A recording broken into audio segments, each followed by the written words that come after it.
Your neighbor tells you about the unstable man in the cul-de-sac who claims to have been abducted by aliens. And then there's the woman in town who claims to see Bigfoot all the time. Your boss, who you greatly admire, confides in you that he has started speaking with his wife daily when he gets home from work. She died 8 years ago. It's hard to believe this stuff, and you write these stories off as overactive imaginations. Are these people seeking attention, or are they a bit unstable? No matter what you think, if you're like me, you walk away wondering, what if that was true? The What If It's True podcast features stories by ordinary people like you and me. Something has happened to them, something so strange they are in agony unless they tell others. My name is Cameron Buckner, and the What If It's True podcast is available at whatifitstruepodcast.com and on all available podcast apps.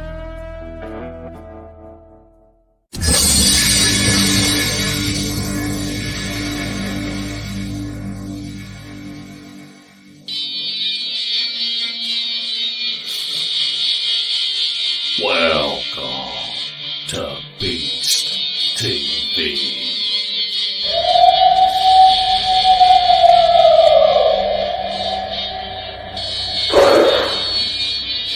What was that?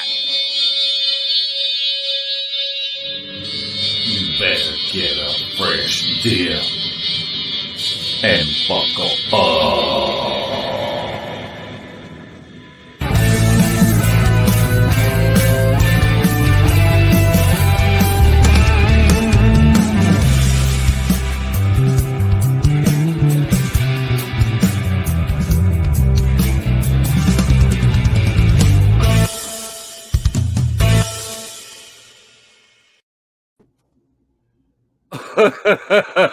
Are you ready to laugh tonight, Larry? I am. I'm ready to laugh and hear some great stories. I guarantee it. Man, I am so excited and gotten so many. I'm still getting messages from people. Well, tell them to quit it. Yeah. Tell them to tune in. I'm not going to buffer out tonight. It's all good. That coat hanger works, don't it? Yeah, it will.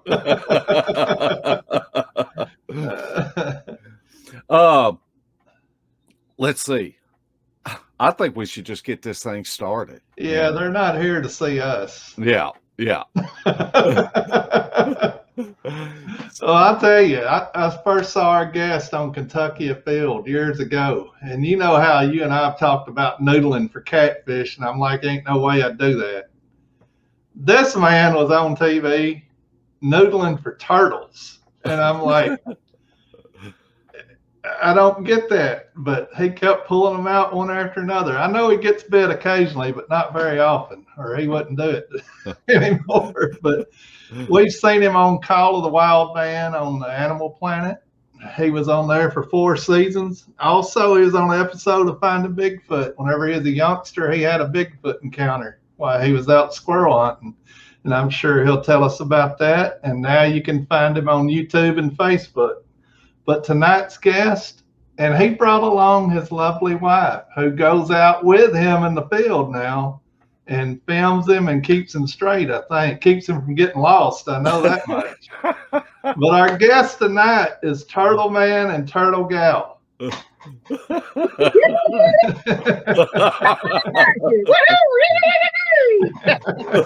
Hello.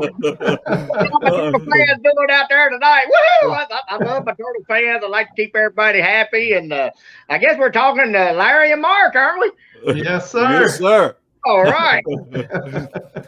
Yeah, they had to put me out of the woods. Turtlegal never got me here. I was back in the knobs, man. I was way back in the knobs.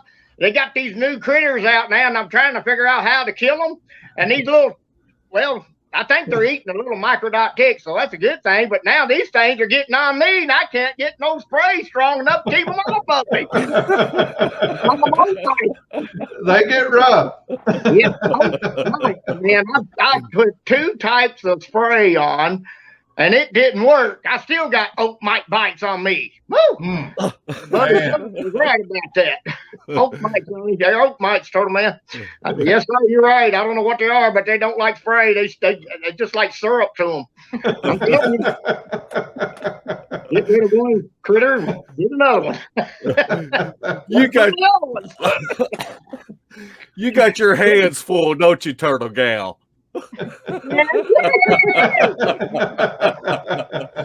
know, I gotta keep after her, keep from falling down in the woods. She likes running through the woods when she gets scared. I said, you gotta slow down, walk fast, but don't run.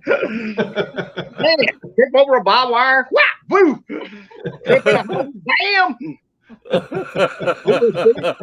I'm not scared anymore. Rattlesnake. Look out, Daddy. Now, go ahead and ask us some questions now, partner. I guess I'm talking too much. Y'all go ahead. No, this is y'all's show, and we're just tickled to be able to tag along. Yes. Okay. But everybody knows Turtleman. That's right. But if you have watched Hunt for Bigfoot on YouTube with Turtleman and Turtlegal, then y'all have fallen in love with Turtlegal. So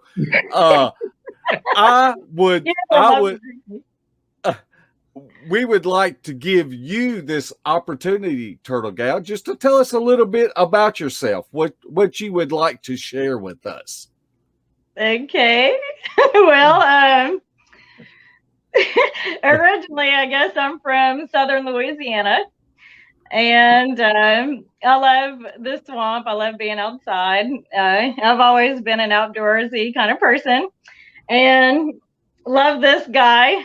And it's always an adventure. I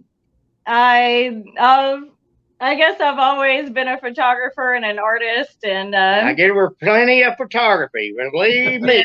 And so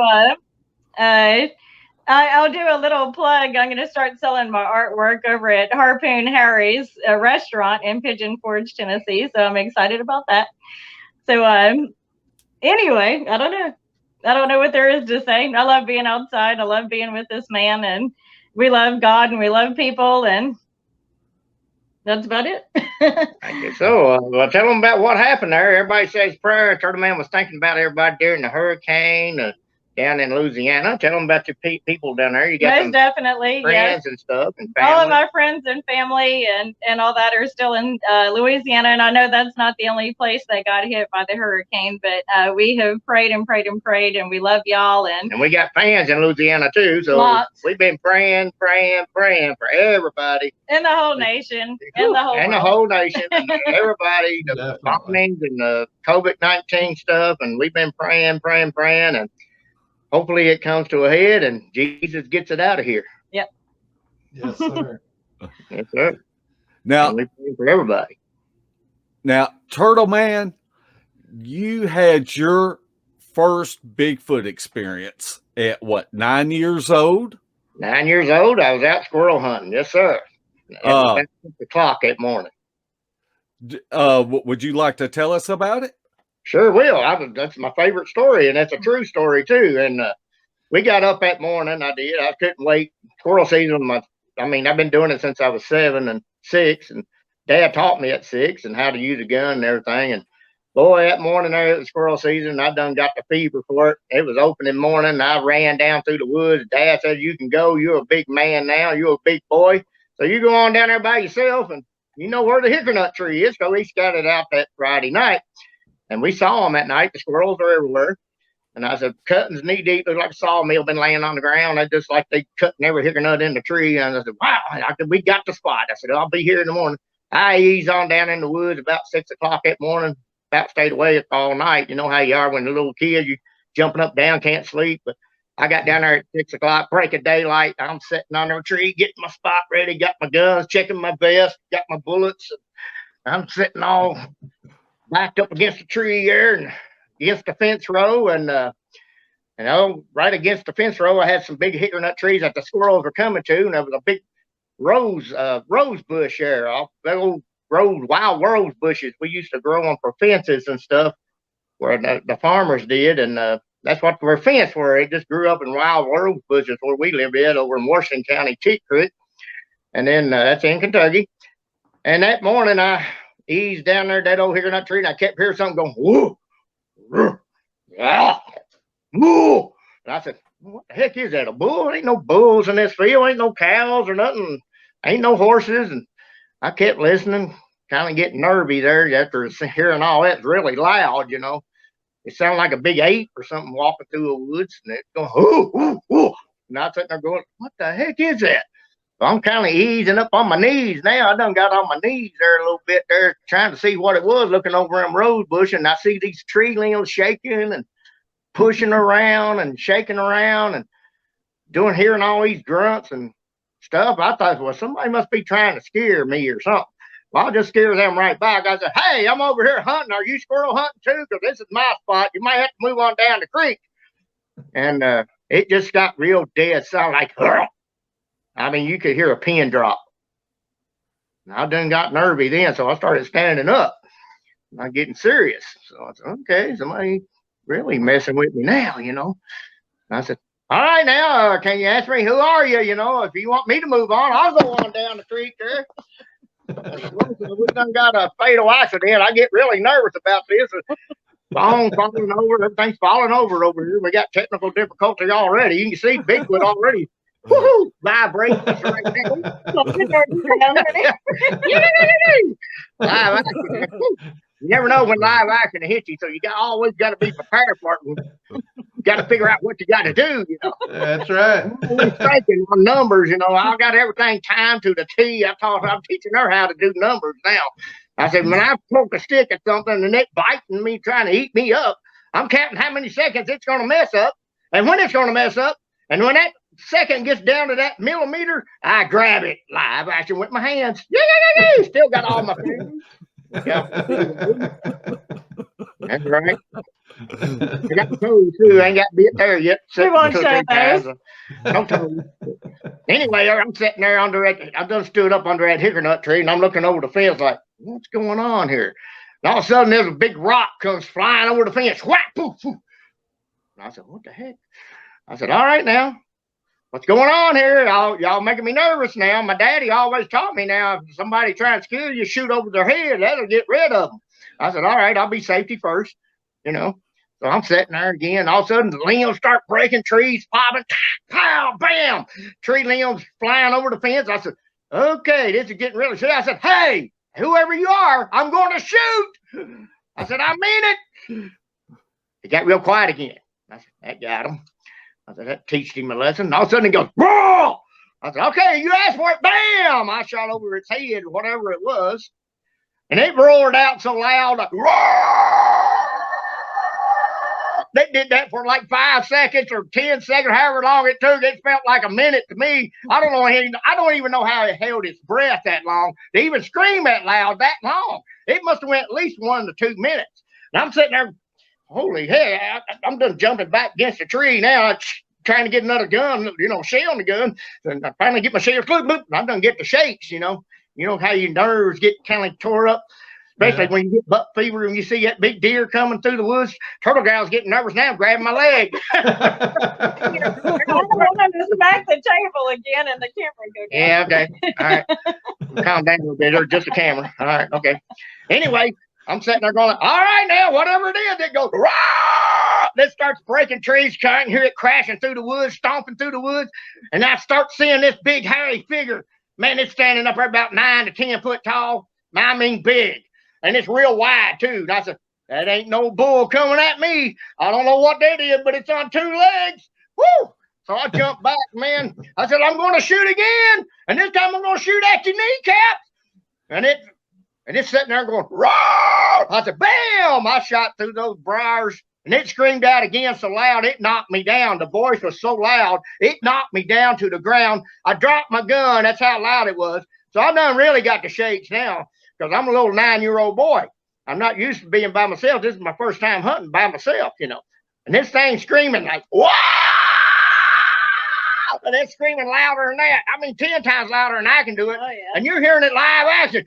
So I said, it's time to bamboos. So I'm bamboosing up the creek, getting out of there, running hard as I can. Tree limbs flying over my head, rocks, So I'm running up through by the rock pond. I'm coming up through the rock pond, going up through the woods by the old mud pond. And I go past the mud pond. I mean, I'm flying. I'm running like I don't know, worse than a rabbit. I tell you, a deer couldn't catch me. So I'm looking back behind my shoulders, and I hear this doo, doo, doo, doo, doo, doo, doo. I can hear his feet tracks. That's how loud it was coming up behind me. So I just gained a little more speed. So I said, I'm out of here. I see the fence in my house where I live at on T Creek. We used to live in the old Grider house, the old schoolhouse. There's a big old fence there, about 7 foot tall. I didn't even see that. I just put 1 foot on the fence and over the fence. I went, leaped, landed on my feet on the other side of the fence. I'm running to the door. I didn't even knock on the door. I just kicked the door down. Bam! I run in there. Dad, Mom, it's a monster. It's a monster. A monster's outside. It's Bigfoot. Bigfoot. It's a monster. Get up. Get up. They jump up. What the heck is going on? The dumb kid has done got scared again. I don't know what's wrong with him. What's wrong with you, son? Get. I said, I'm not going out there. So my brothers all jump up and they run out there. My brother Tim, he looks down the field. He said, I see it. I see it. It's a gorilla. There ain't no gorillas in Kentucky. I tell you that right now. So my brother sees it running down through the field, going out over the hill there down towards the silo barn, and it's going across the road, crosses the road and goes up by the bass pond down that holler. My brother sees it. So we were up on the hill, where the schoolhouse was, and he saws it. It's a gorilla outside. Turtleman. I didn't have my Turtleman name in. Ernie's right. Ernie's right. It's right there, Daddy. So he runs outside with a gun, shoots up in the air. Bam! That's how it really happened. I'm telling what we really did. I don't tell everything, I'm just telling what really happened. So Dad shoots up in the air, thinks somebody's after me. I said, Dad, you done scared it off that time. That got it good. I said, just get back in the house. Let's just all go to bed again. I'm done. Well, where's your gun? He said, I left it down there in the woods. He said, you left your gun in the woods. You don't never leave your gun in the woods. I said, well, whatever screamed at me, it made me drop it. So I got the heck out of Dodge. I barely got to the house. Better be glad I'm even here. Yeah. So I guess it's about 8 o'clock, 8:30, and they finally convinced me to walk back down there to get the gun. And they're all making fun of me. Kind of, my brothers and all and sisters, they making fun of me. I'm sitting there going like, I'm telling y'all, I really saw something. It's a Bigfoot. It's a monster. I'm not going back down there. And Dad said, well, I got the gun. We'll go back down there and get your gun. We got to get your gun. You just got it. You ain't had it for 3 years. I said, well, you can stay down there. It's all I care. I don't care about it now. So, well, I said, all right, you talked me into it. After about 9 o'clock comes around, I said, I guess it's daylight enough now. So we walked down there. I showed him where it's all at. I said, here's my gun, where I fell. Here's where I shot at it. And here's where I shot up in the air. And here's where I shot at it on the ground, whatever it was. I didn't hit it. At least I don't think I did. If it did, it must have been a couple BBs in the kneecaps or up in the leg area. Not enough to hurt it or kill it or anything. But I was trying to warn it first when I first shot. And I picked up the gun, and Dad said, what's all these tree limbs all broke? I said, I'm telling you, that's where it was coming through the woods. That's where I seen. It was breaking the hickory sticks, man. Hickory, little sapling hickory. You can't break hickory. Nobody can break a hickory. But whatever this thing did, it just splintered them. And it was just uprooting them, throwing them over the fence at me. And these big rocks, they was probably about like that, little big old flint rocks, and they were out in the field. I said, there's the rocks that he threw at me. And he said, well, you're lucky you didn't get hit by those. I said, yeah, I know it would have killed me. And I seen him where he crashed through that fence. Those are our world's bush fences, and it's got barbed wire in the middle of it. So it gets hung up in there. That's where I found all the hair at, where it leaked through the fence. It finally, I guess after I took off running, it finally worked its way through there, but it left hair all on the DNA hair, all on the fence and the briars where it got tangled up. So I got it, I got it all gathered up, put it in my pouch. Still had my squirrel pouch on because I never took it off. So I put it in my pocket. So I get home and we start walking to the house and looking for foot tracks, but we never did find no foot tracks. But I guess we really wasn't really looking for foot tracks. If it was, we never did see them because it's so big. Never did know what it was. But this one here, the color of it was solid black, and it was hair coming off of it, like real curly hair. And it had big square teeth coming out here and 2 canines here. And I said, I thought it was a werewolf. That's what it looked like to me, but werewolves aren't that tall. I see TV shows, but this is real. This ain't no TV show here. This was live action. That is whatever was over that fence. It came through that fence. I got the DNA. Then Animal Planet came along, after that, the Animal Planet show, and we was doing that, and we got on the Finding Bigfoot with Bobo and Renee from Finding Bigfoot show. They had a show out on the Animal Planet as well. So we got together and we do a little show, and I show on my hair. I finally found it. I put it in a bag. I always had it in a bag, had a paper sack. I put it in that paper sack, and I finally found it, and I show it to them. And I wish I hadn't showed it to them. I should have kept a little bit of it because they took it off. I ain't seen it since. They said I had the second Bigfoot hair ever known at that time. At that time in the world. I was number 2. I said, well, at least I know what it was now. It's really Bigfoot hair. They showed it on the Finding Bigfoot episode with Bobo and Renee at the campfire. And I told that story there. Whoever saw that, whew, that was some live action there. And I was proud to be with them fellers to go Bigfoot hunting that night in the dark. But whoo, after in the dark, I don't like going in the dark no more. I like going in the daylight where I can see where I'm going. And I want to make a little comment that Turtleman was hunting the squirrels for food. He doesn't kill things to kill ever. He saves animals, but he does hunt for food. Mm-hmm. So I do got to have some winter supply of food every now and then. But I love deer hunting. I get my deer for the winter, and I get my squirrels for the winter, and some fish. And I love to eat. Got to eat during the winter when it's real snow gets too deep. Can't go nowhere. Y'all might want to stock up on that. I agree. I enjoy it too. So how long did it take you to get back out in the woods after that encounter at 9? It took me about a whole year. It went a whole year. When it got dark, I was in the house.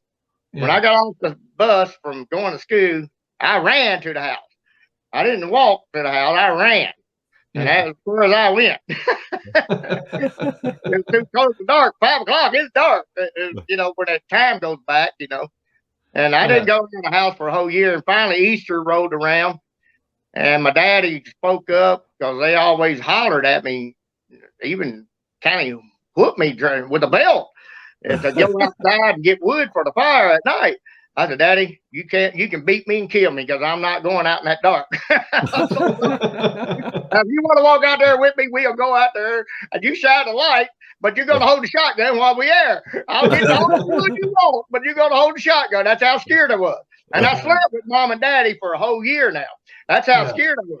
And I'd stay awake all night because I'd hear noises outside. I'd just say, what was that? Dad, wake up. Oh, my God, I'm going to beat you to death, kid.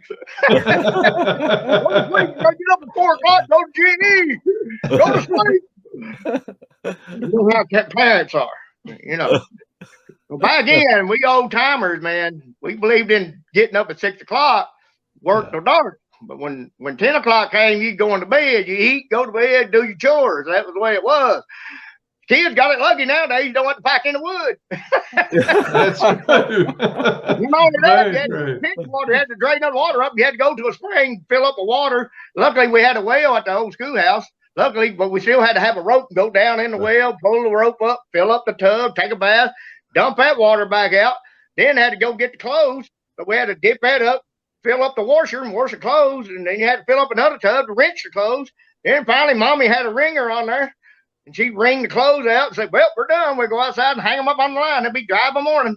So that's how we done it. That was a lot of chores back in, boy. Yeah. Yes, sir. No doubt. Everybody had a garden. Everybody hunted. Everybody fished. Yep. It's just the way it was. Easter rolled around. Dad said, if anybody finds any pink chicken eggs in the bed, you know Arnie laid them. He's going to be a man. He's going to face it up. Everybody's laughing at me, too. Even at school, they laughed at me. And I said, well, y'all can laugh all you want to, but when you see that thing, you'll be sleeping with your parents too. I tell the guys that. I tell all the boys that at school, all my friends. They didn't believe me, but they laugh at me. But I said, well, after this day here, I never was afraid of nothing no more. I went out and faced my fear. Yeah. And I guess that's why I fear no fear now. The only fear I fear is not meeting all my turtle fans out there in the world. And I'm doing a heck of a job trying to see all them that something happens to me, God forbid. I'm going to see each and every fan out there that I can and shake their hand or give them knuckles or give them a picture or just give them something to look forward to with some cheeriness and happiness. And Jesus loves you. And we always say Jesus loves you and the Turtle Team loves you too. That's what we always agree with. Woohoo!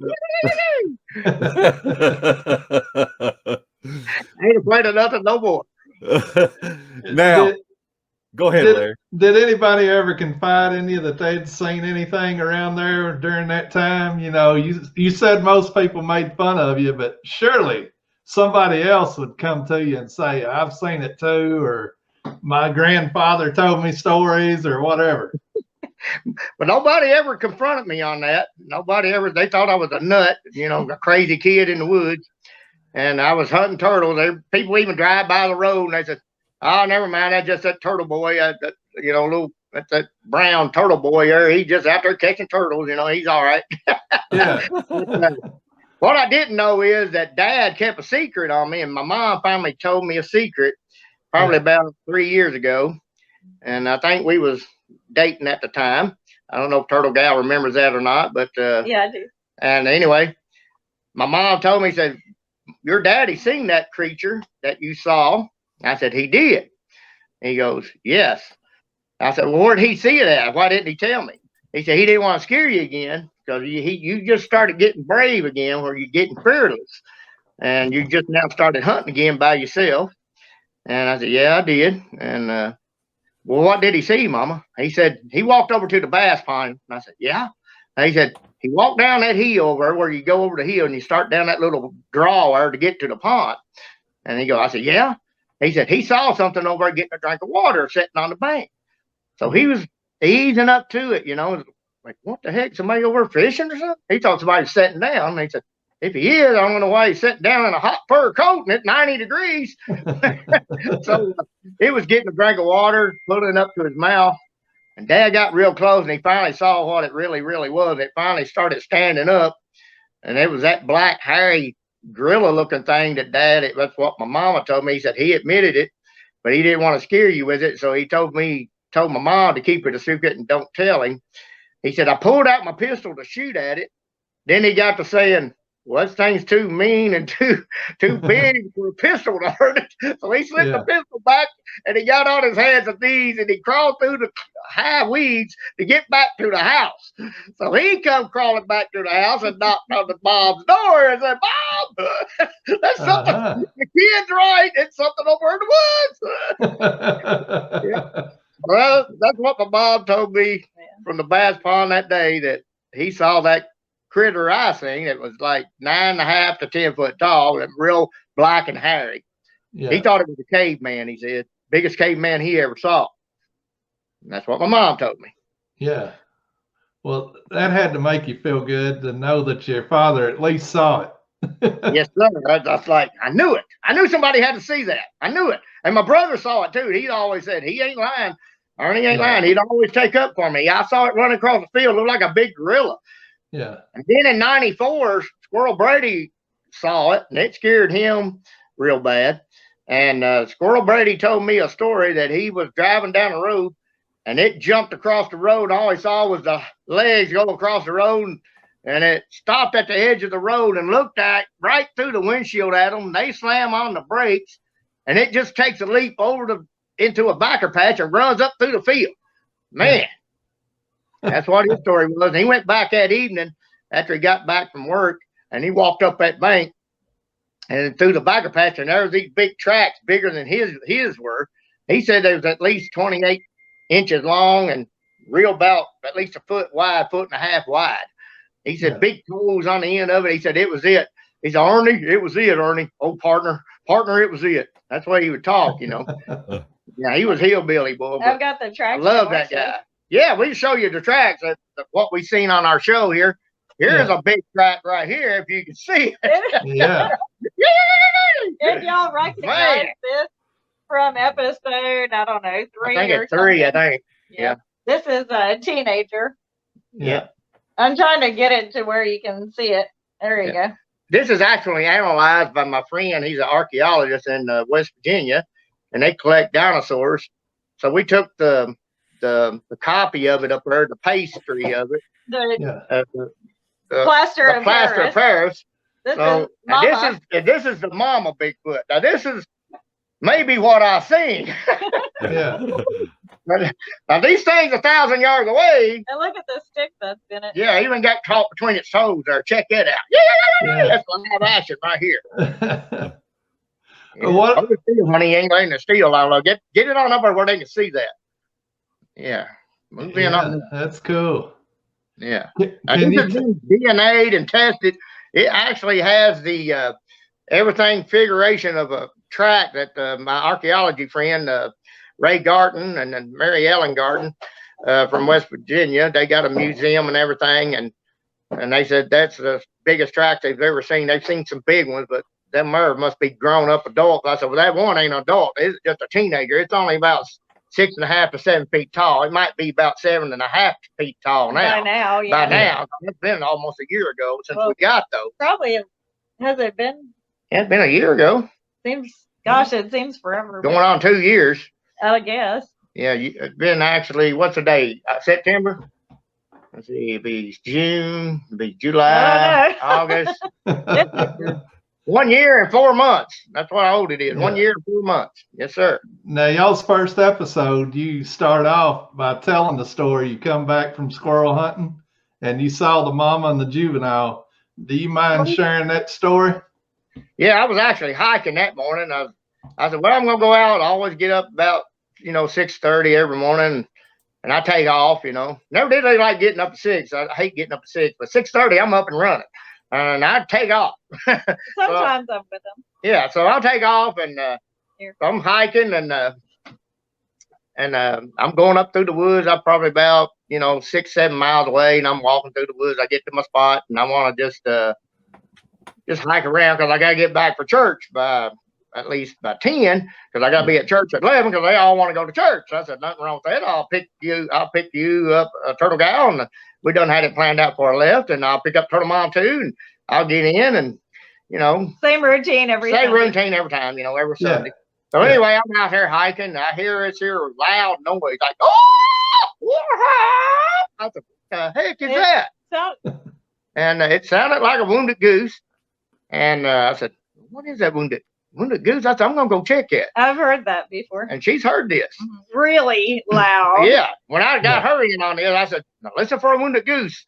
And this is that day, same day after we got out of church. He heard the wounded goose over the hill. Well, I even heard it well before he saw Bigfoot, but we didn't know what it was. It was so far away. We were ignorant. We was ignorant when we first started Bigfoot. I done got so fearless. I guess they've been knocking all around me, hollering, hooping. I said, who the heck building a barn over here?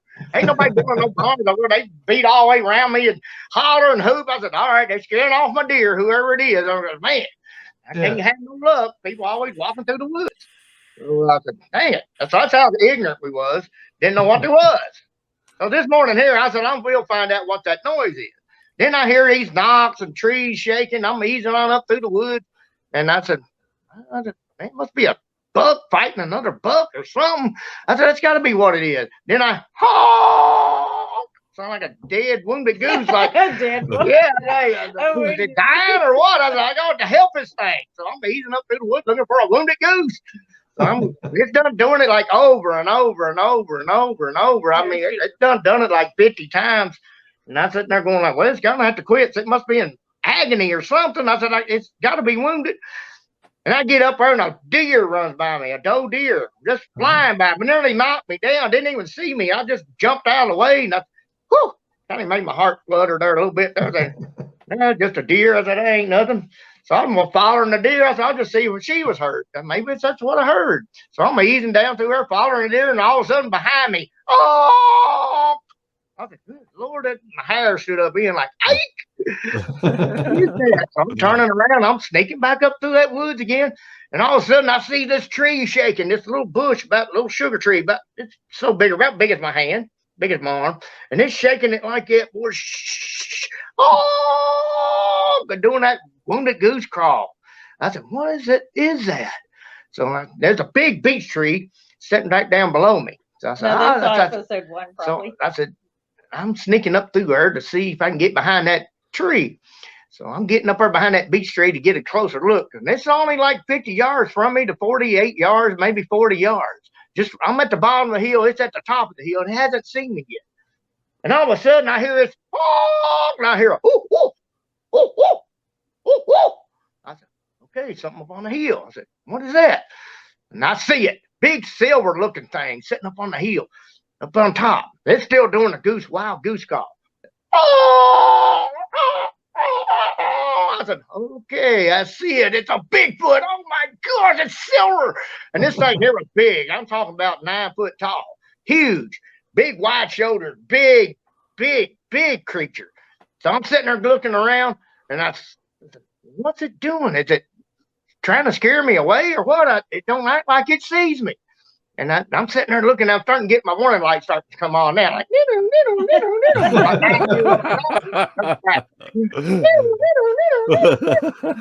okay. This deer runs behind me, another deer runs down through there, man, about to scare me to death. So I'm hugging a tree. I done got up against the tree, done pulled thunder out here. I'm done whipping that out here like this, old thunder. Setting it out there like that right there. I said, okay, but I'm going to go down. I'm going to go down too. It's going to go more DNA this time. I'm looking at behind me because I keep hearing this, ow, ow. And I get ready, and you can tell Turtlegal's already getting excited there, getting nervous. This ain't make-believe out. I'm just cautious. Cautious, you know. Don't want no blood and gore on the show. That's right. You don't want to hurt Bigfoot, but if Bigfoot's coming after you, you're gonna kind of want to take care of yourself. Yeah, knife ain't gonna do no good though, because it's gonna just say, "What the heck are you doing? Ouch!" He's just going That's true. up the tree with it. Yeah.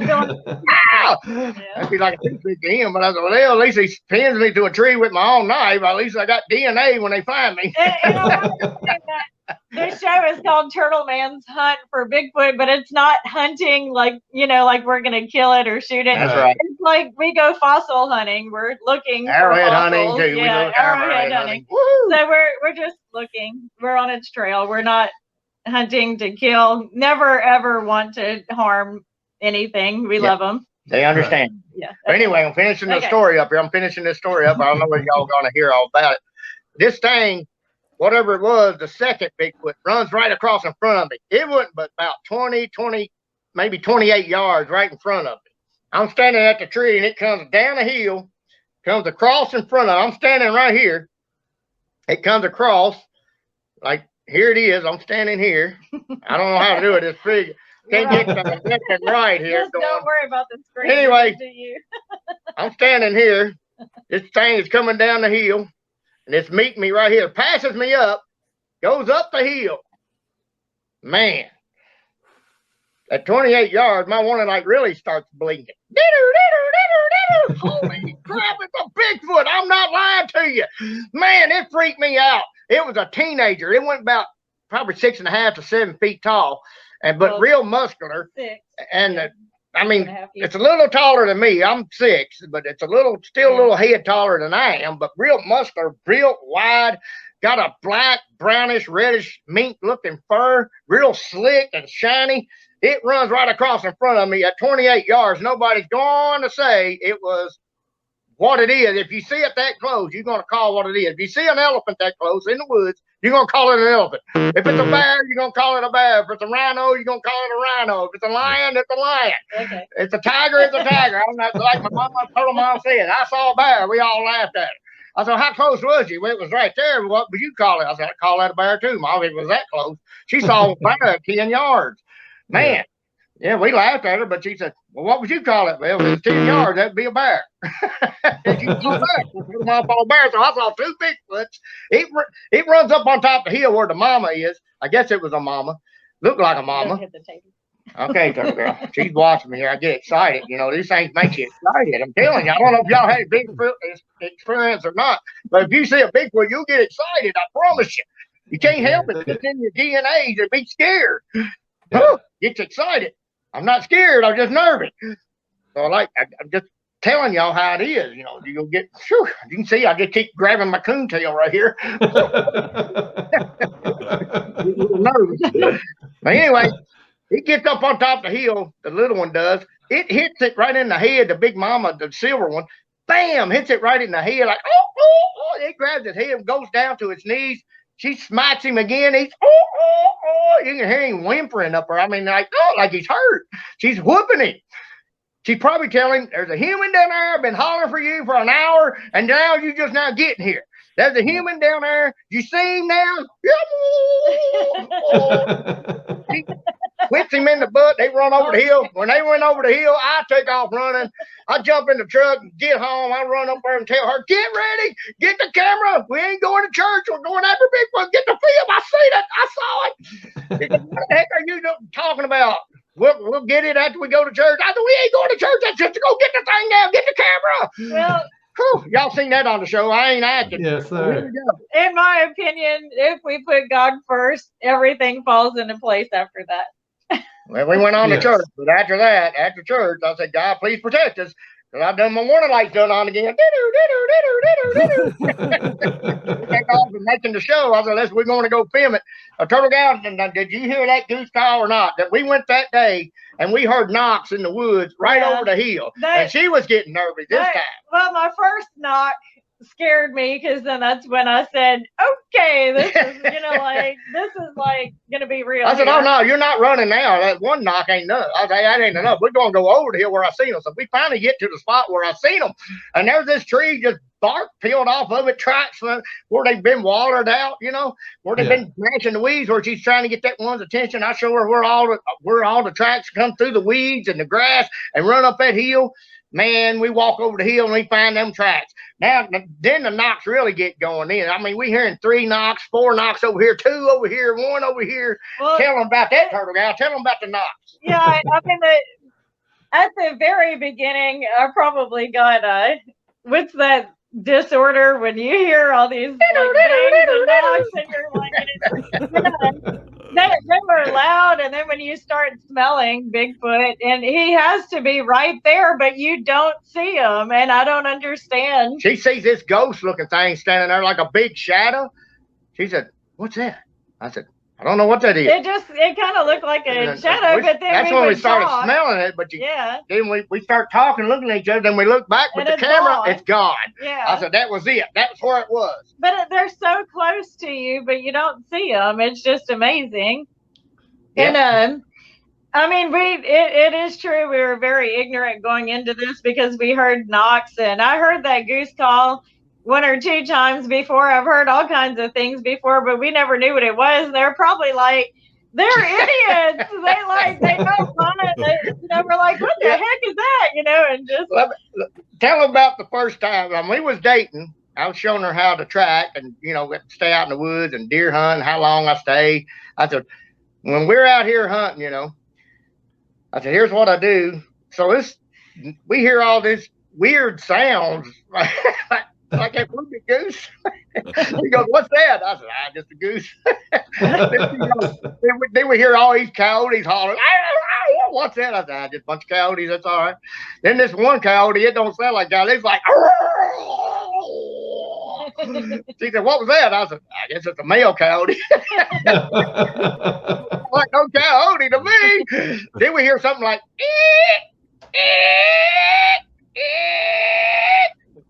she said, what's that? I said, just a mink. Mink ain't that big, Right. He said, ain't no mink there. She pulled her knife out there. I said, what are you going to do with that? No, I'm going to stay right on your tail. I'm going to hold your belt. Get to the truck. I said, if I got the truck up there in the field, good man, just get to the truck. He done got scared that night. Well, yeah. I'm not so scared anymore. Season 2 is going to be a lot better. Mostly I was scared because this man would run after anything and try to grab it. And then he would be squished like a pancake. Then I wouldn't have him, and neither would y'all. And that was my biggest fear. The second fear was, like what's going to happen when we do see him, But I'm going to get the shot. We're going to get the picture, and we're going to say, there it is, and y'all can believe it if you want to. Well, that's as close as I'm getting, so let's run this away, because I don't got hit by a rock. I don't want to get hit by another rock. No, that was the most horrifying. If y'all have seen the episode where he got hit by the rock, we had no idea he was there. We didn't smell him, never heard him. we knew we were on a good trail, like a recent trail, but he was packing a deer that day. Yeah, it was just so odd that day. And I was 1,000,000,000% sure we would not make it out of the woods alive. So I've been training Turtlegal how to be brave and how to go through the woods. This is why I've not been live a lot, because I've been training her, and then we under training but we got some good footage this time. We got some good things coming out. And of course the rain has been so rough this year and the flooding. We ain't been able to do much, but we're still on the trail, and we got some. They went into a swamp, and I ain't too good in the swamp tracking, but the tracks are there. So we got tracks, and we're working on a swamp episode right now. And I get lost in the swamp. I'm not a swamp man. I'm a mountain man. A country boy. So I do want to say that on Thanksgiving Day we will have season 2. Everybody keeps asking, but I can't find the rock right at this moment. This is a rock that hit me here. No, that's the rock that hit me. I know it anywhere. I know the rock by heart. Yeah. We were in Tennessee. That's right. She got brain damage, I think, because she got scared so bad I just now get her back to talking right. We were in Tennessee when he got hit. Now this rock here is a sandstone. It's a soft rock. Yeah. And this thing hit me right here in the chest. Bam! Now, I don't know how it hit me, but I just know it hit me and knocked me down. And I fell about 8 yards and wrapped around a tree because the heel was straight. If I hadn't caught that little tree, that little beech tree, I'd probably been really hurt if I'd have rolled on down. But I got up, and I get up after 5, I guess it seemed like an hour, but I got up in about 3 minutes, 4 minutes maybe. I said, I'm getting that rock. She's screaming. She's done running down the knob, down the mountain there. I said, get back here with the camera. Film back. Then another rock hits the limb, another tree right over from us. I'm going after that rock, but she's screaming so much. I said, well, I just have to leave that one. So I take off running and to catch up with her. And I said, it's okay. It's okay. Y'all see the film. That's live. When I'm doing my hunting, all that's real. But when we get lost, we do a little acting on the getting lost part. Kind of. When I say, man, I think you're lost. Yeah, you can start looking for the fun stuff in, because that's acting. That's just to make you laugh. Just to make people laugh, But we make it fit into the show like it's real. But all the hunting part, real, getting hit with rocks, they're real. And this rock here, this is what happened about another 2. I can't believe it. 2 months after I got hit with a rock. Yeah. This is about 2 months after. So we were at a different place in Tennessee. I'm never going back to this place. I'm never going back. That thing was evil. Oh my gosh. That's soft rocks, though. Soft rocks. To give him a little credit, maybe he had baby Bigfoots at the top of the hill or something. I don't know. But he was a guard. That's what he was seeing. He had a deer. Give us a chance. So that morning, we found a kill rock that he hit a deer, and it was blood on the rock and on the ground. Deer hair was there. So whatever it was, I could find deer hair every now and then up through the trail, and we was tracking it. I said, this is fresh. Let's go. Come on. So we go on up that mountain, and there's a big giant tree blowed over with some root was. That's where it was camped out at, up on that mountain, up where the big tree. Because these squirrels are going crazy. Oh my gosh! Man, when you see a squirrel go crazy, you better be watching that squirrel. Something is in the woods. You will see what it is. Yes, something good. Scare the squirrel. And first, if everything goes dead quiet, like you hear birds singing and all that, and then it gets dead quiet, something's near. Then when you hear some squirrels going crazy, you better run. But that's when I got hit with a rock. Now this episode will be in season 2, and I can tell a little bit. Yeah, he can tell a little bit of that. I mean, give a teaser, but we were there for 4 days at this new location. Now this rock looks like a hatchet. It does. It's pointed on this end. I get this here, right? It's pointed on this end. This has been knocked off to a point on both sides, as you can see that. I was filming some really intricate weaving, and it was just incredible, and I was right in the center of it. And I know that I had a GoPro and my camera, and I was filming everything and trying to hit 2 different directions so that when I'm looking this way, that's when they do something. Well, he was, I don't know how many feet away from me, but he was doing something about else. 15 yards. And then that tree hit very, very close. That rock hit a tree really hit close. A tree.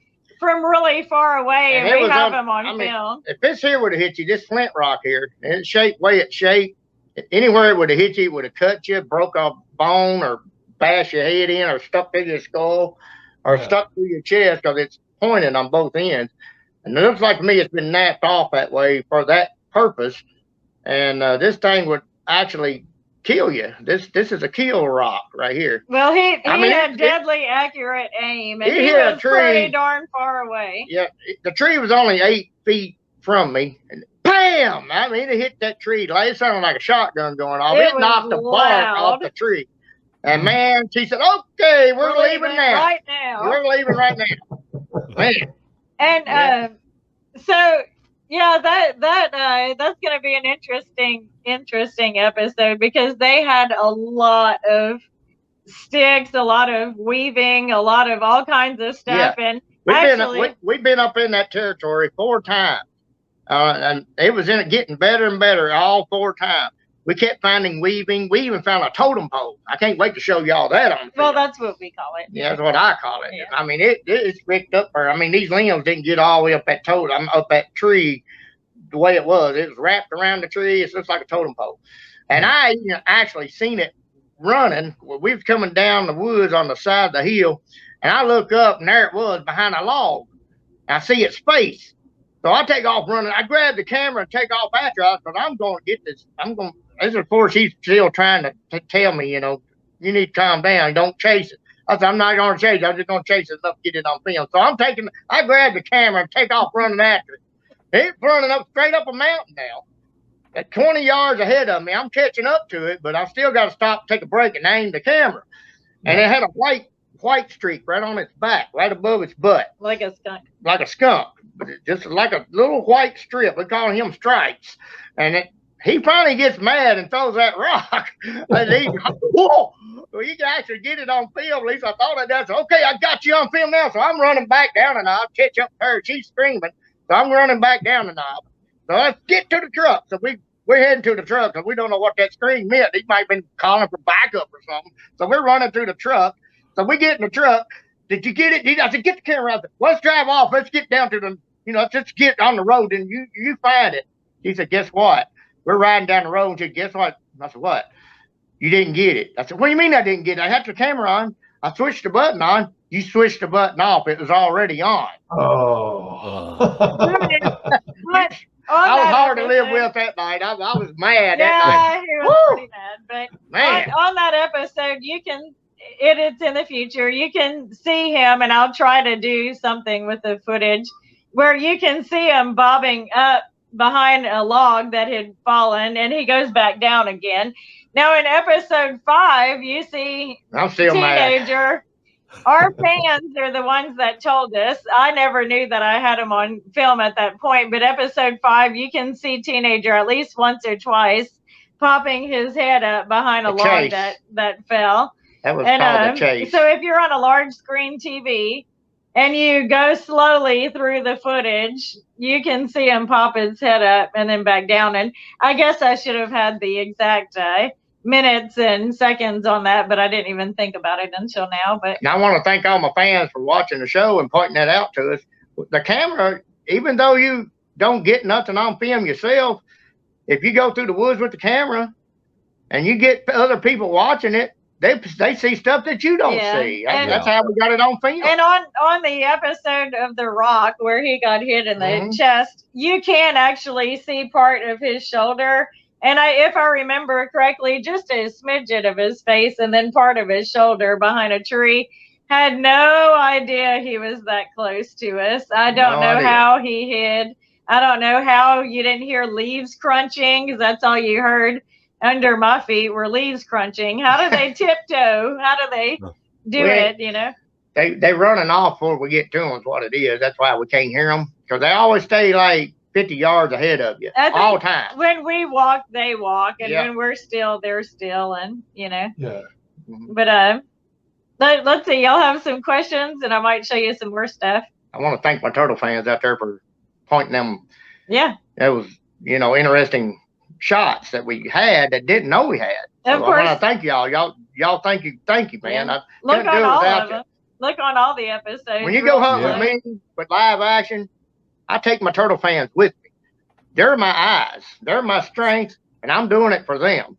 And you too. Y'all look after me. You're doing this little broadcast here, this little podcast, and I want to thank y'all too for giving me a chance to, tell y'all about things and let people know about things. If you see 1,000 yards, you're happy. I got it on film. Oh my God, there it is. It's Bigfoot.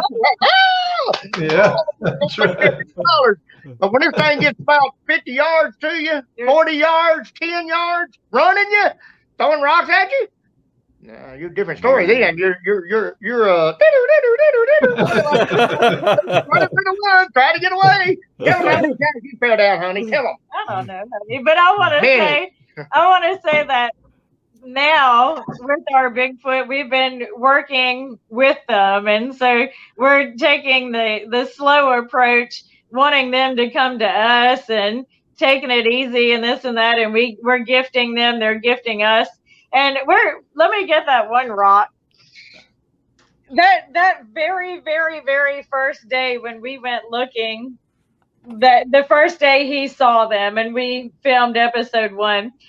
Well, I didn't know what was going on, or what I would see, or I kind of was like, oh, we're not going to see anything. But I brought a bag of cookies, That's just me. I brought a bag of cookies to get to them. So sure enough, at the end, I did leave a whole bag of cookies, and I didn't know if they were around. That thing is eating better than I am. I tell you that right now. I yelled out, I left you some cookies, and I just yelled it out and I put them down. Well, the next time we were back in the woods, this little rock bowl, if you can see, it has an indentation. This was left on the log. And he said, look, honey, they left you something. And I started laughing like, yeah, right. Yeah, right. I thought, well, where did it come from? Where did the rock come from? So we never posted that like in the video because I never thought it was a gift until they started leaving gifts. And then I was like, this is really a gift. So I took it not thinking that it was a gift, but how did it get on a log? A raccoon didn't do it. And, no, thanks for rocks the cookies. Don't walk. So such a treasure because they thanked me for the cookies. And so I thought that was cool. And I'm going to show you this. Now y'all are going to laugh. And you're going to not even believe this one. There'll probably be some of y'all that don't believe. I'm opening. I know you ain't going to believe it. I don't even believe it. You're not going to believe what they left for Christmas. They left us Elmo cookies. Where did you get Elmo cookies? Wow. I'm telling you. So, wow. Yep. They left that, and I put them all like in this Tupperware. So they're kind of like petrified now. Yeah, they're kind of petrified. I thought I'd shellac it, but they've kind of got hard on their own. But I've kept it in this tight Tupperware. Where on the face of this earth would they get those cookies? And they left it for us, and we were laughing and laughing. They had to rob a camp because there was people out hunting nowhere to the camp, and they had a big deer camp. I don't know. And, they had to be the hunters. They had to get it from the hunters down at the camp and brought them all the way back to where we were. Yeah. And that's the food plot place where we, give them stuff. And they always leave us gifts. I mean, look at here. We got more gifts right here. So they left some of these feathers stuck in this bush that they started weaving.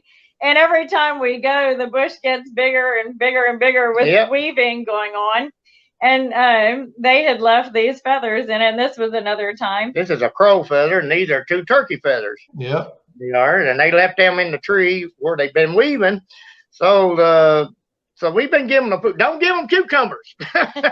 Make them mad.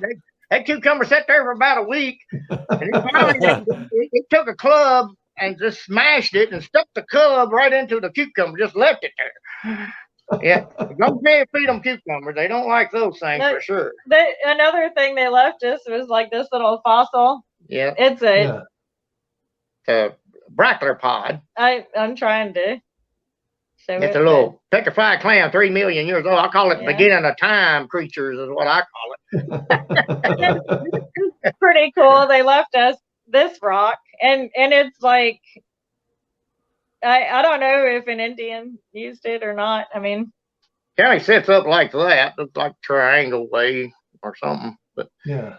I don't know. It's like an egg, but I don't know. But they left it there. It's like a triangle, like a round triangle. It's really cool. Yeah.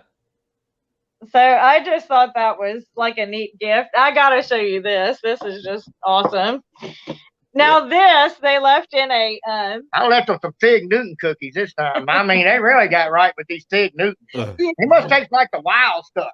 There was a trunk of a tree that, the tree fell, and the trunk looked like a little nest, if you will, and they had this, and it looks like a bird. It was set like a whippoorwill, and they was hollering over the hill like a whippoorwill during the day. Whippoorwills don't holler during the day, and this thing was 10 times louder than a whippoorwill. And this bird, I got to looking at it, looked like a whippoorwill, and I actually seen a whippoorwill on the ground up close. The brown ones are the females, I guess, and the real pretty ones. There's two kinds of them. One real got bright colors. They're the males, and then there's a female that's got brown and black colors, and they lay on the ground with their eggs. And their eggs are real camouflage, look just like oak leaves. And I finally found a nest of the whippoorwill, and I was going to go take a picture of the whippoorwill nest. And I never could find that whippoorwill nest again. That's how well they're camouflaged. Very rare to find a whippoorwill nest. But they left that stone there that looks like a whippoorwill. Huh. That is cool. Yeah. And it was sitting in that little rock there in that nest. And in that stump, I meant. It was in that stump, and its shape was like a whippoorwill sitting on the nest. And quite often they leave us wreaths. Yeah. Yeah. This is a woven, like I can't hardly pronounce it. It's just language. woven, honey. It's woven. Yeah. A wreath. That reminds me. They didn't get a good look at that. I gotta show them something better. Okay, you got something better. Yeah. Okay. Let me grab behind y'all. This is really this. Nobody's gonna believe this, but this is the best weaving I've ever seen. I haven't touched this since we haven't touched it since we found it. So delicate, so we're kind of really careful with it. And this is the way we found it. So they took this grass. Let me try to. Okay, going this way. They took this grass and they made like a little weaving or a little nest, and then I had left them a bunch of stuff, just a bunch of toys and a bunch of necklaces and everything. So with this right here, they took some of the stones off. And I don't know how, but they tied it. And do you see how that's tied onto that little tiny piece of grass? Get it up closer.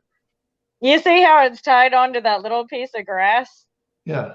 They did that, and they took some of the stones off, and they kept some of the stones.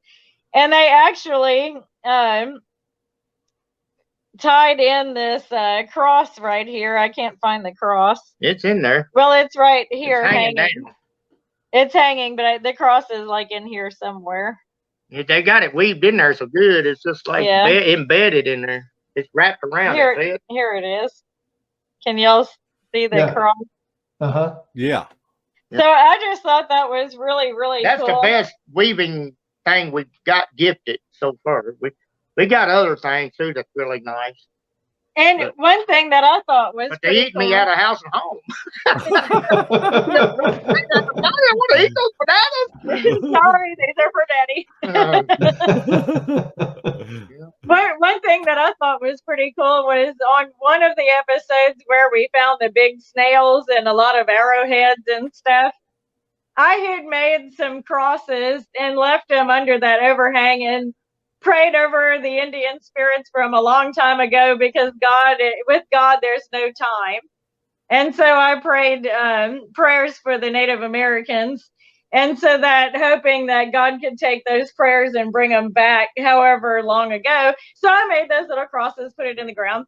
Well, sometime later, when we went to the gifting area, those crosses were in the bush where I tell you they keep weaving stuff. Now, I have heard that with Bigfoot, an X is like a welcoming thing, and it's a thing that they always do. But a cross, if you turn it sideways, can look like an X, but they did not put it as an X. They put it as a cross, straight up and down, and it has been there ever since. We've never touched it. Yeah, we figured that's like when we made peace with them. When they seen she made the crosses over here, and they moved it back to this place. How long? And made a big weave in it, so we don't touch that cross. So maybe it's their peace sign offering, maybe they thought we was making peace with them, so they gave it back to us. So we got a peace offering, I reckon that's what we call it. When I think about it, I think that was the episode where Teenager and Baby were throwing a little acorn or a little pebble, and it hit in the back. And we threw out again. No! He was just on us the whole day, and so he probably saw me making it and saw me stick it in the ground, and I don't know, I'm just guessing, but. And we hike at woods all the time. When Lolly Dog was living, we was on the four-wheeler driving up the trail, and we just stopped to, eat a bite, and we see a little place where arrowheads are washing out of a bank. So we get off and picking up arrowheads, and Lolly goes, whoa. Yeah. And she's sniffing in the air on the pool. I was like, what is it, girl? And all of a sudden, this big knot comes right below the. I was filming you that day. I was, yeah. And we got it on film. We got it on film, but we didn't know what it was then. I said, somebody down in the woods, or what is that? We didn't know it was a Bigfoot. We hadn't even thought about a Bigfoot. Lolly Dog heard it, and she was sitting there, hair all bushed up. I said, I don't know what Lolly Dog sees, but it's so wild down there. She wouldn't go after it, but she sat there and kept her eyes on it, like she followed it with her eyes and her ears. Her ears are straight up on her, and she's watching that little valley. Then up on top of the mountain where the Lookout Bluff is, we hear 5 knocks up there. They was communicating. So we put 2 and 2 together after we done figure out what we was after. A month later, or whatever long it was, I guess it was next year, after Lolly Dog passed away. She passed away on December 14th, 2019, which I guess it's just about after that.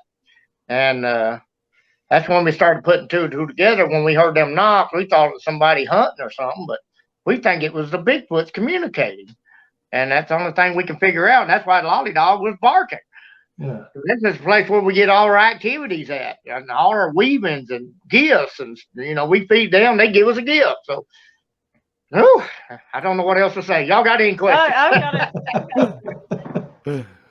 Well, Turtlegal, have you got any? You've got some more evidence that you can show us, don't you? Well, I just thought this was pretty cool because y'all remember when we left the honey water and we found the bucket thing way up in the tree. Yeah. 10 feet up in the air. We left it there In a tree. forever, and then finally I think it fell down. It finally fell off. Finally, after so I 2 or 3 months. That was just too cool. And this was the one of the jars that we had used. And now, what's interesting about this jar is you see this paper? That shouldn't be coming off. So they say Bigfoot's got some kind of sweat on their hands, oil, and when they grab this is what made the paper dissolve on this here honey water. Well, there's honey. It was honey in there, but they eat all the honey. And you can see this. It might be that oil that's on their palm of their hand. Yeah. We just figured this out too. That might be what dissolved the paper on this. So one cool thing, and you'll see that in future episodes, is that we found a couple of areas where they're stashing their peanut butter jars.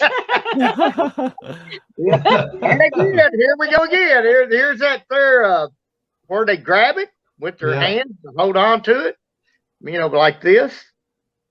And there's the fingerprint right there. And let me show you. I can't get used to this thing here, but here's would be the palm of their hand right here. Let me show you on this side where the palm of the hand would be. And I think there was some dirt. So they took a stick, and there's a little bit of a stick inside there. I don't know if you can see it, like right. Yeah, I see it. Yeah. And then there's a little bit of dirt on the inside of the lid right there at the top. That's dirt. Yeah, we don't know how he got in there, but anyway, they eat dirt and all and peanut butter. So what's cool is that one area that was kind of like I don't know, they had like a tree down and they had bamboo around and other trees bent over and they had this bamboo tied all up and just weaving and made it like a little hut. We found really interesting. That was. We found one jar that was underneath the log with a stick right next to it, leaning up, and then we found another one that was. It looked like it was way more empty than this, so I think that jar was done, but it was way up in a tree. Yeah, it was another 10 foot up in the tree. We don't even know how it got up there. So what was so funny is that next to the peanut butter jar up in the tree, it was wedged in a branch. And I don't know where, but they found a helium balloon, those foil ones, and they had it tied around the branch. And I guess they just thought it was pretty or something. I don't know. And so that was one place that we found and filmed everything we could. Another place was in this tree that was hollowed out. And so that's where we found this peanut butter jar and some of the little snack papers, that they left. One thing about Bigfoot, they don't litter. They always stack their paper back or bring it back to your spot where you're feeding them.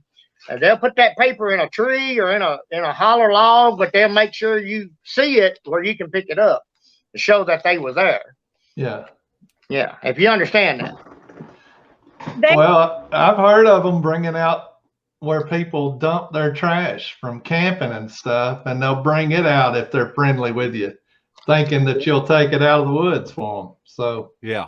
Okay. That's good to know. I think it's a beautiful thing, and that's when we realized that they had a lot of intelligence when they didn't throw stuff on the ground like a wild animal.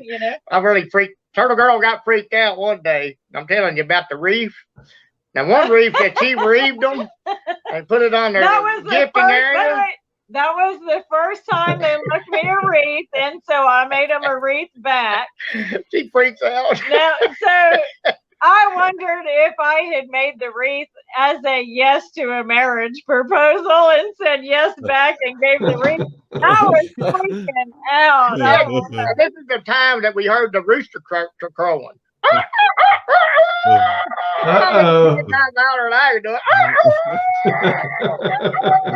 He's a yelling. I mean, every day he did it 10 or 12 times. He's freaking out, isn't it?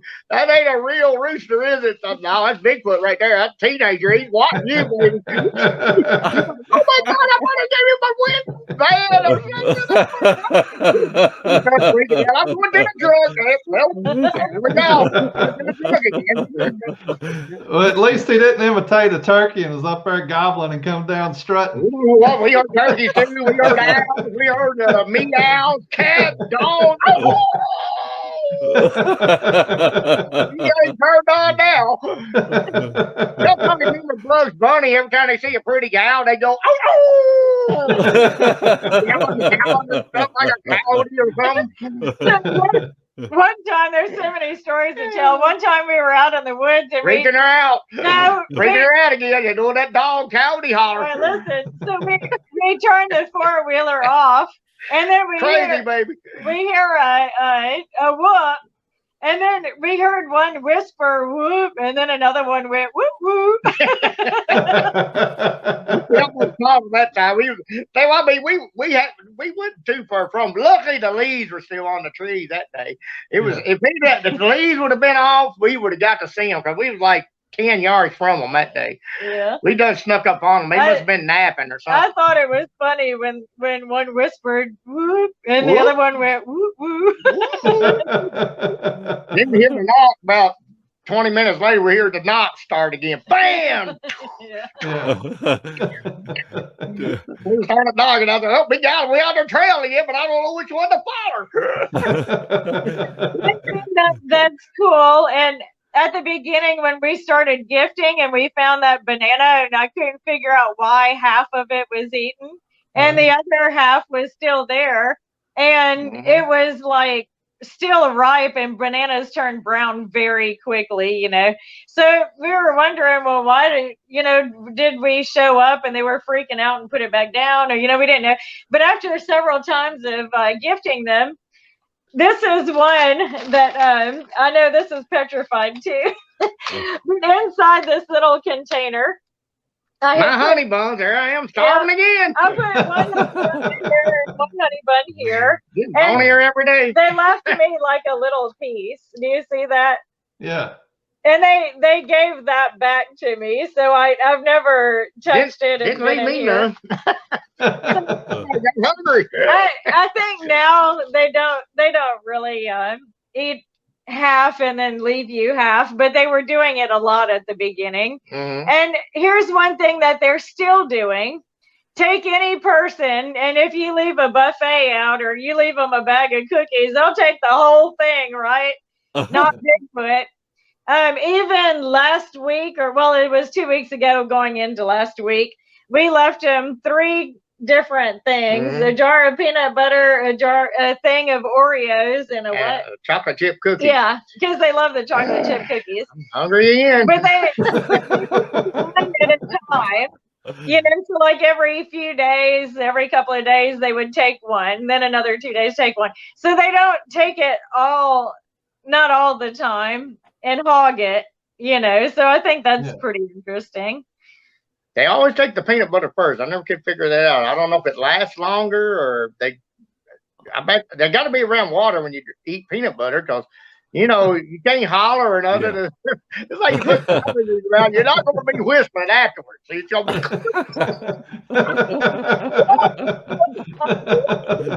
that's what you're going to sound like. That might be why we ain't been here in a while no more. It may be. Back on the peanut butter on it.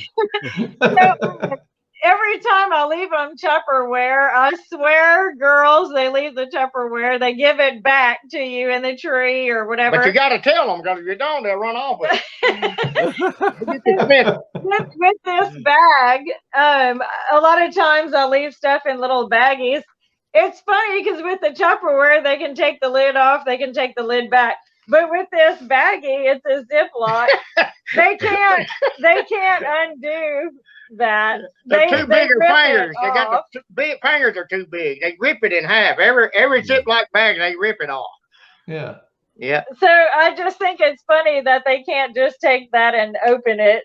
They rip the bag open. Yeah, they rip the bag open. And you all try to rip a Ziploc baggie.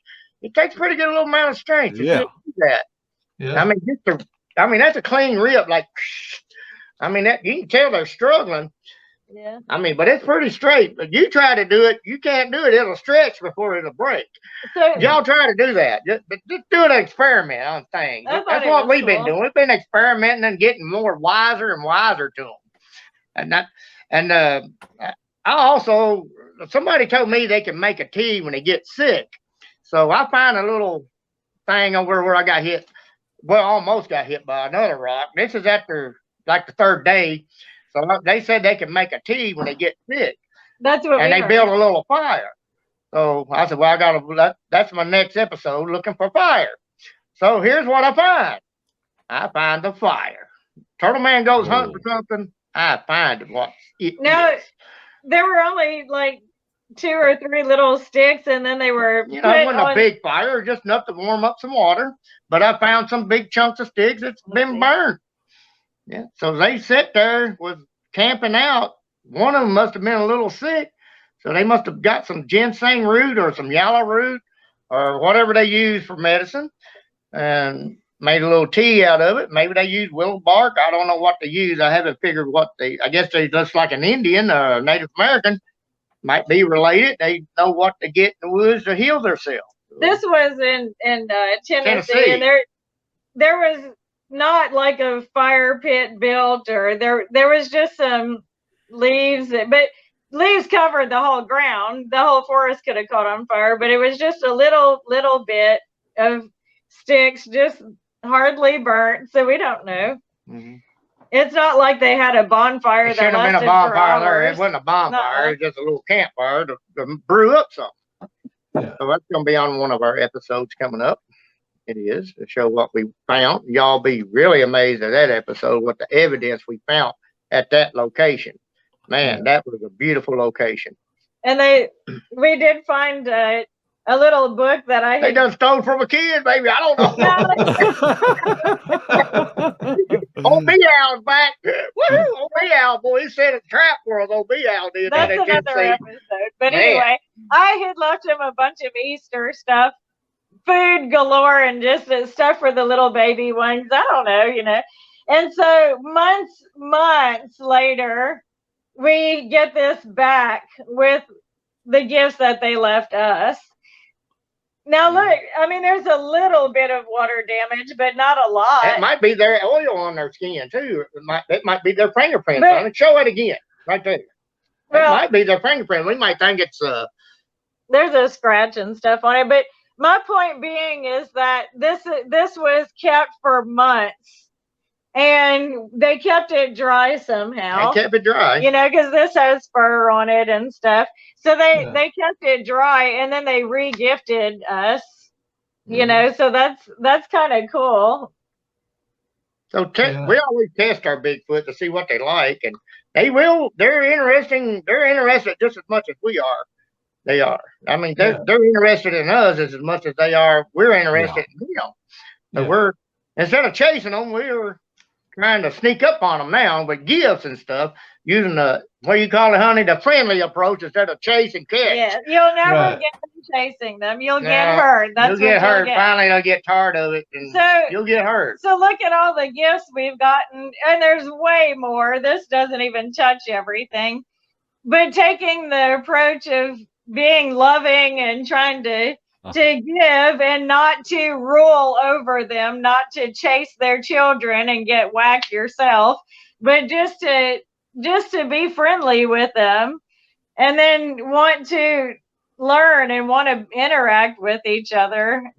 I got one thing I want to show you now that I've been trying to get. It's been raining so much I can't get into the swamp to get after these, but I did find 3 sets of footprints, and one of them's only got 1 toe. I'm after old 1 toe now.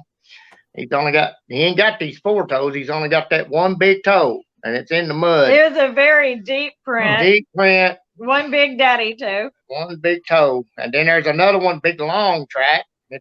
It's good, long and wide, and then we got one with claws, man. I mean, big long claws. We don't know what that is. Yeah. I mean, it's big and it's got claws. Yeah. But we found out in the swamp. They captured this turtle. This is going to be on one of our episodes. Yes, this is crazy. Yeah.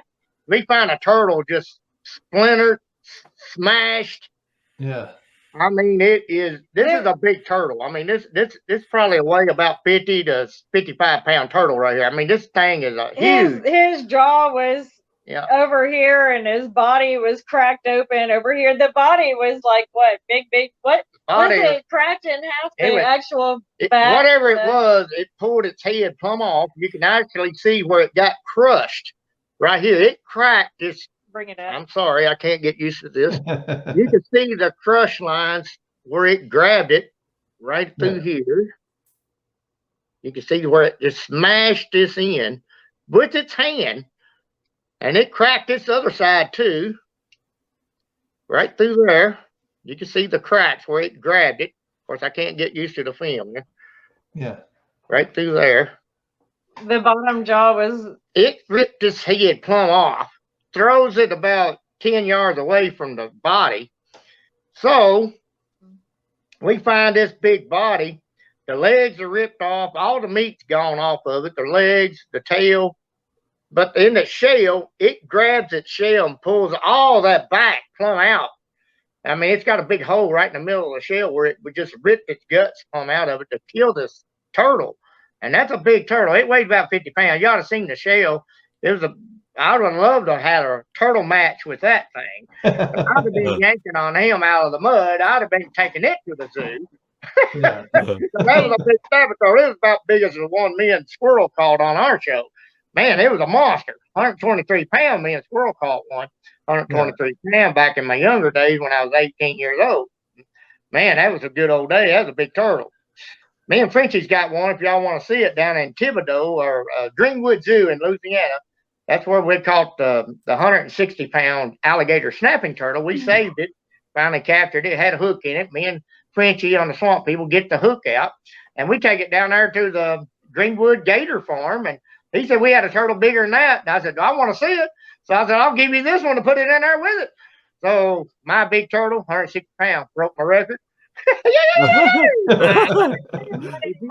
didn't want nobody killing it, so we put it in the zoo down at Thibodeau. They would have killed Greenwood Zoo, Gator Farm. Me and Frenchie. Yep. If y'all ever want to see it, it's on our webpage and everything. And we save animals. I love saving animals. And I still do it. And I even saved a green snake last week. It was going to get killed, and I saved it. And I said, when them green snakes, I'm afraid I was going to kill it. No, don't kill it. I just get it. Put it on. Now, you don't think that was a female Sasquatch trying to court you and bring you a turtle, do you?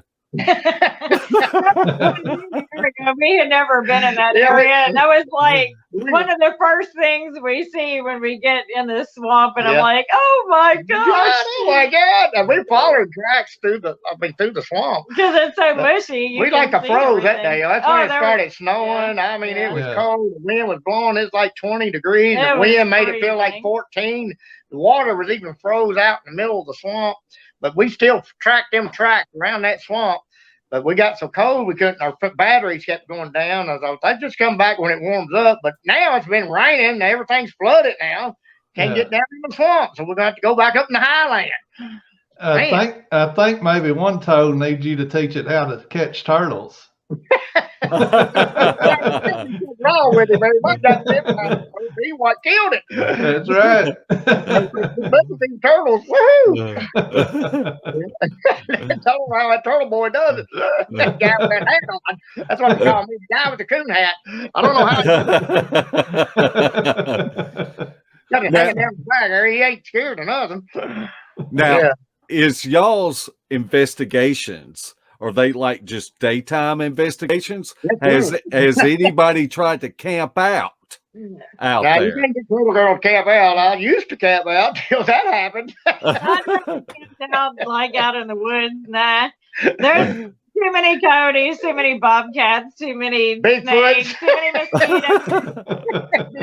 Actually, now in the woods, I am completely comfortable because I really, with all my heart, feel like Bigfoot would help me if they were around, if like I was alone.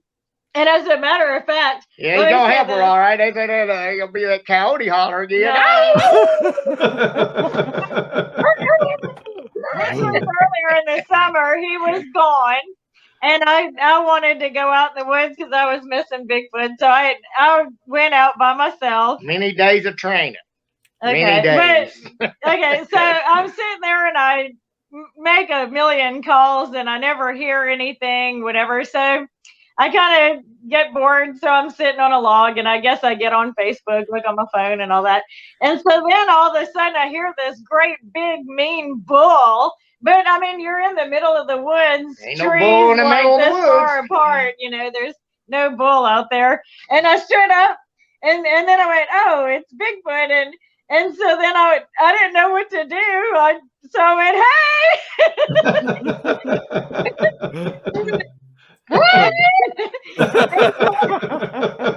It sounded like this wild bird, just like nothing that I've ever heard before, but absolutely ear piercing. And I've got that on audio. But I wasn't expecting the mean bull, so I don't have that on audio. But I've got him leaving. And it's almost like he was excited to run off and go tell everybody I was there or something. I don't know, but I was cracking up laughing. You can explain the bird? No, it's like not a bird I've ever heard. It just sounds weird, you know, and you can hear it taking off. I really have to put this down. I might actually have to get you guys to help me raise the audio up on it, you know. Sure. For the chain, but I'm not afraid to be in those woods anymore because I really feel like if I were alone, I feel like they would come to my rescue. I really do. Yeah. Yeah. That's a good feeling. That's good, yeah. I'd like to have the big guys on my side. Yeah, definitely. Well, Debbie Jones says that y'all are invited to the all-female research group. And if Turtlegal ever wants to come, and they are really successful out in the field where it's just women out in the field camping, looking for Bigfoot. Bigfoot, I'd want to be, looking too. Going all over, yeah. Here's one thing. I kind of feel like when you've been in the woods for years and they know who you are well before you even know they're there, I think they're okay with you because you have this understanding. It's for both of y'all, and you know what I mean? But every time we go in new territory, they're a little violent at first. They have 3 out of 3 times in Tennessee we have had rocks thrown at us. Yeah. But I will tell you, in Tennessee, on the 3rd time we had a rock thrown at us, I said, I will not let them leave.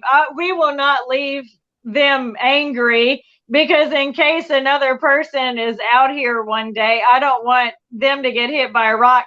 I said, I'm turning this around right now. Yep. So he's like, what are you going to do? I said, thank you.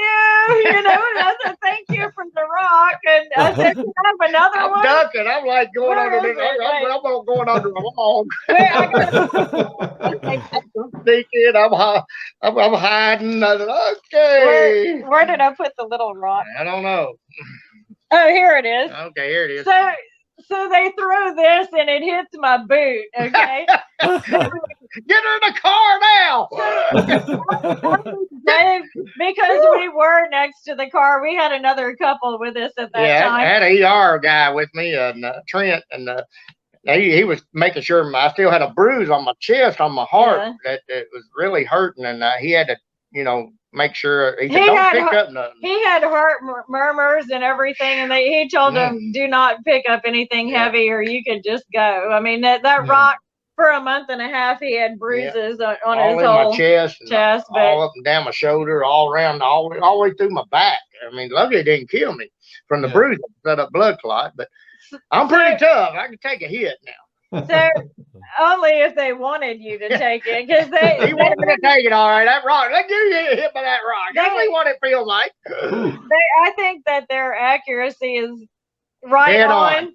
And he didn't mean to kill you, I don't think, but he meant to hurt you. He meant to hurt me. So he doesn't chase them now. No, so that broke me from chasing them. That's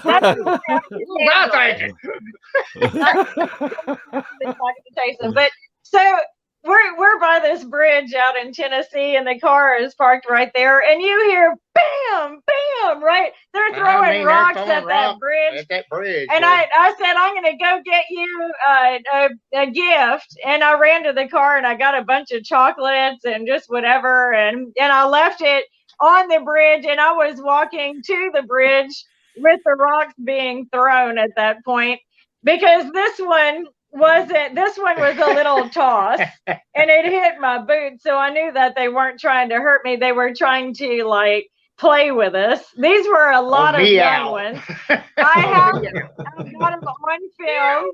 I've got him on film, and he will be in season 2. Yeah, we got him.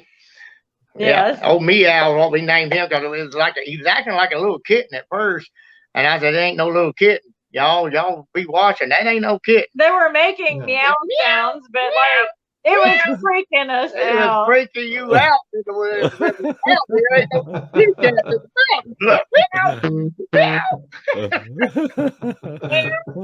I said, that was Meow. We came in with Meow. Ours in Kentucky did a little kitten meow too, and I thought that was kind of funny because it was a little bit louder, and they went like, wow. We're like, yeah.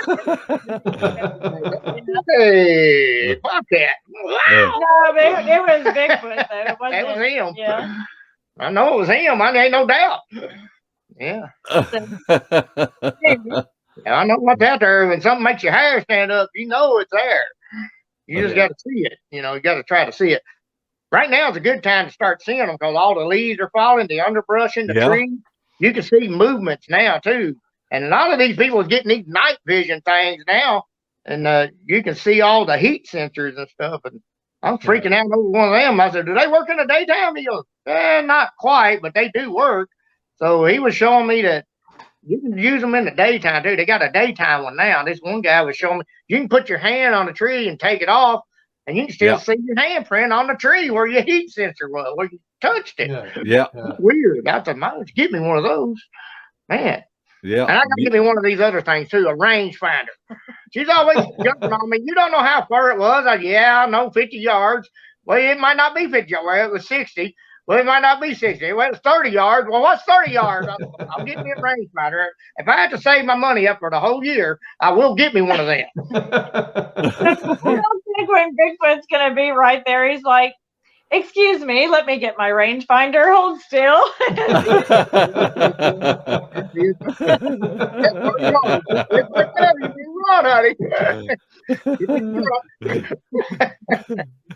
What we're gonna do? Any other questions there? Let's get some questions answered. See if we got some questions out there. All right. If anybody has any questions, put them in all caps and we will throw them up there. And I saw where Debbie Jones said again that Turtlegal has an open invitation anytime that she wants to go camping with the Sisters of the Moon. That's right. Day. Just make sure the car and truck's there where you can get in and out.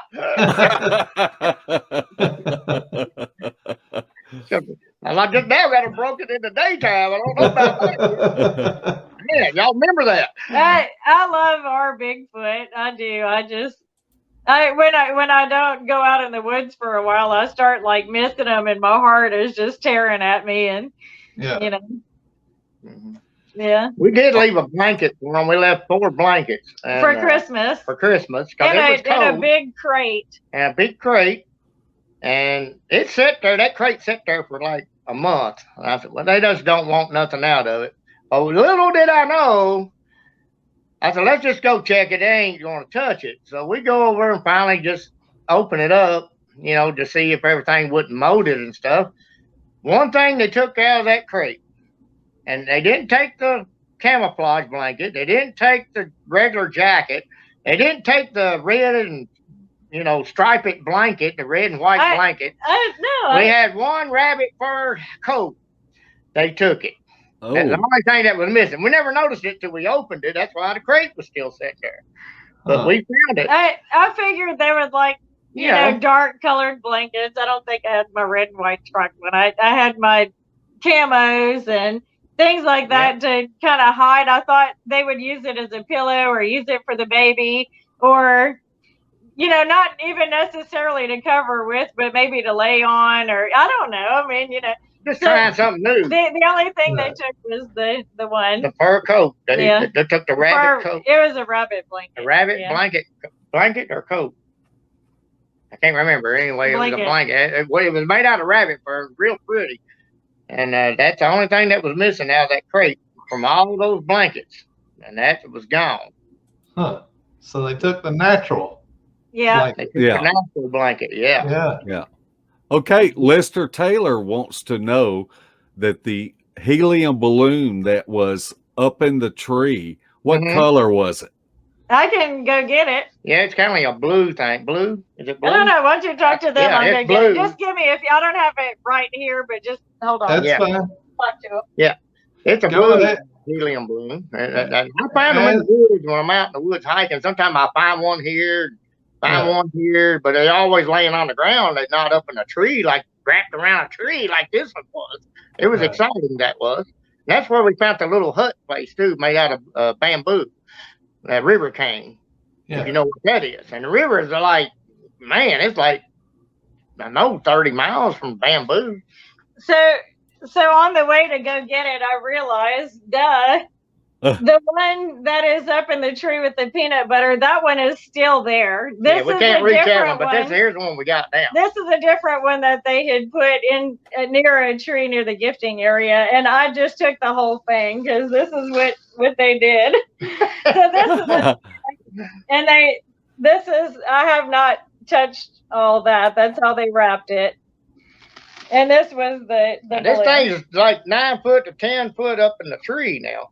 Yeah. Well, this one, no, This is the the other second one, one. yeah, the other one was really high. That one's still there. This one, We'll give y'all pictures next time we go over. We'll show you what we found. well, I mean, it'll be in one of the episodes, you know. And it'll be in the episode too. The blue one is.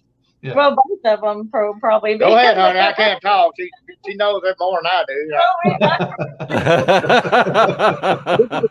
They may want to watch it. I'm forgetting, I guess. It's in future Brain episodes. damage, you know. Future Scared so bad we got brain damage, I think. I know she's getting forgetful. I've got to watch her. Both of us are.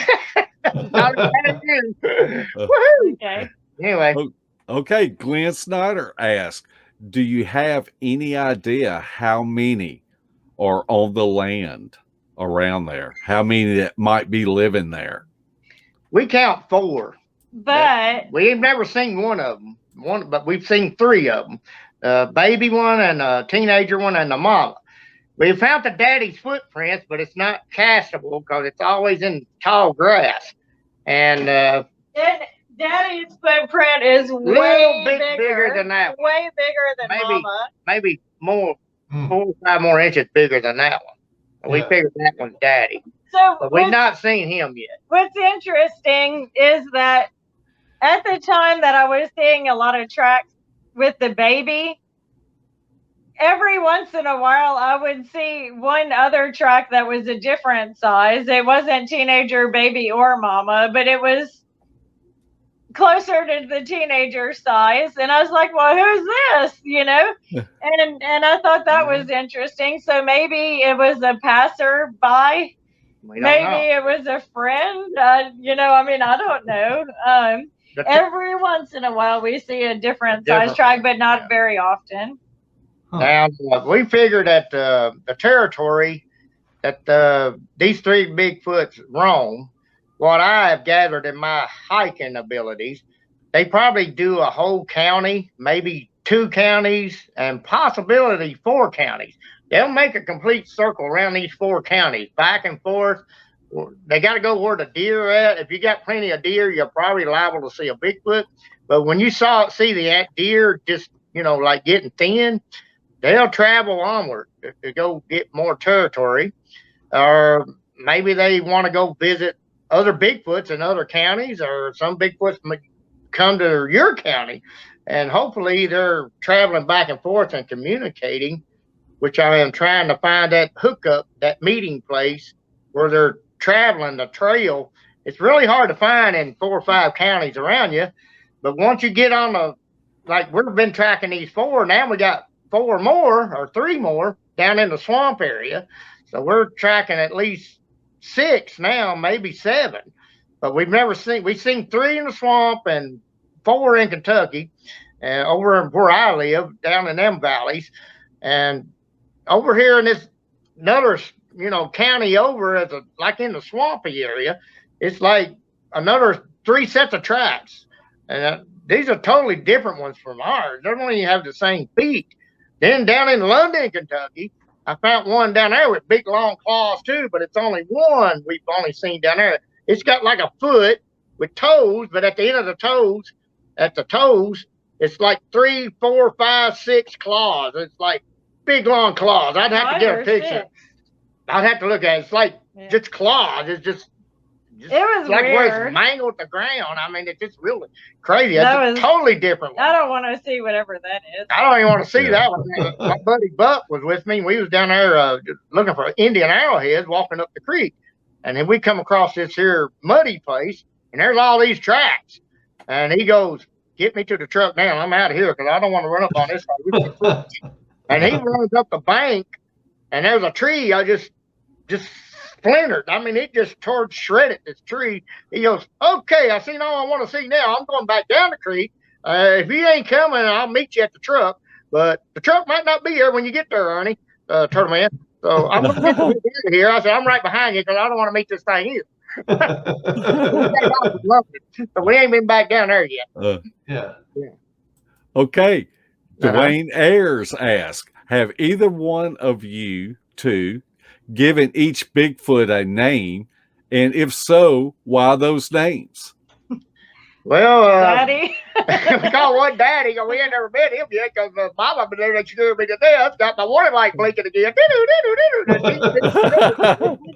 And after, Mama, teenager, and baby. yeah, and after the teenager one, we figured that was teenager with that foot tracker. And after she hit him on the head, she was dominant. She was teaching him a lesson. There's a human down there. You could have got yourself killed because you was only 30 yards in front of him. And this time, I was like 20 yards in front of him. I could have shot it with a gun, like bam! It'd have been laying there on the ground. I could have crippled it. I don't know what the Bigfoot would have done to me, so I didn't shoot. So I didn't have my gun. I wouldn't have shot it no way. But somebody might have been praying a hoax. I don't know. No, he wouldn't have shot because he wasn't being. Well, I know that. They know that, honey. They know I'm not a killer. I'm not. If I was going to kill one, I could have done killed it. But I'm not a killer. I'm a hunter. I track it. If y'all want to catch it, I'm going to get it on film. I might not be able to grab it, but I will get it on film. That's how I'm going to catch it.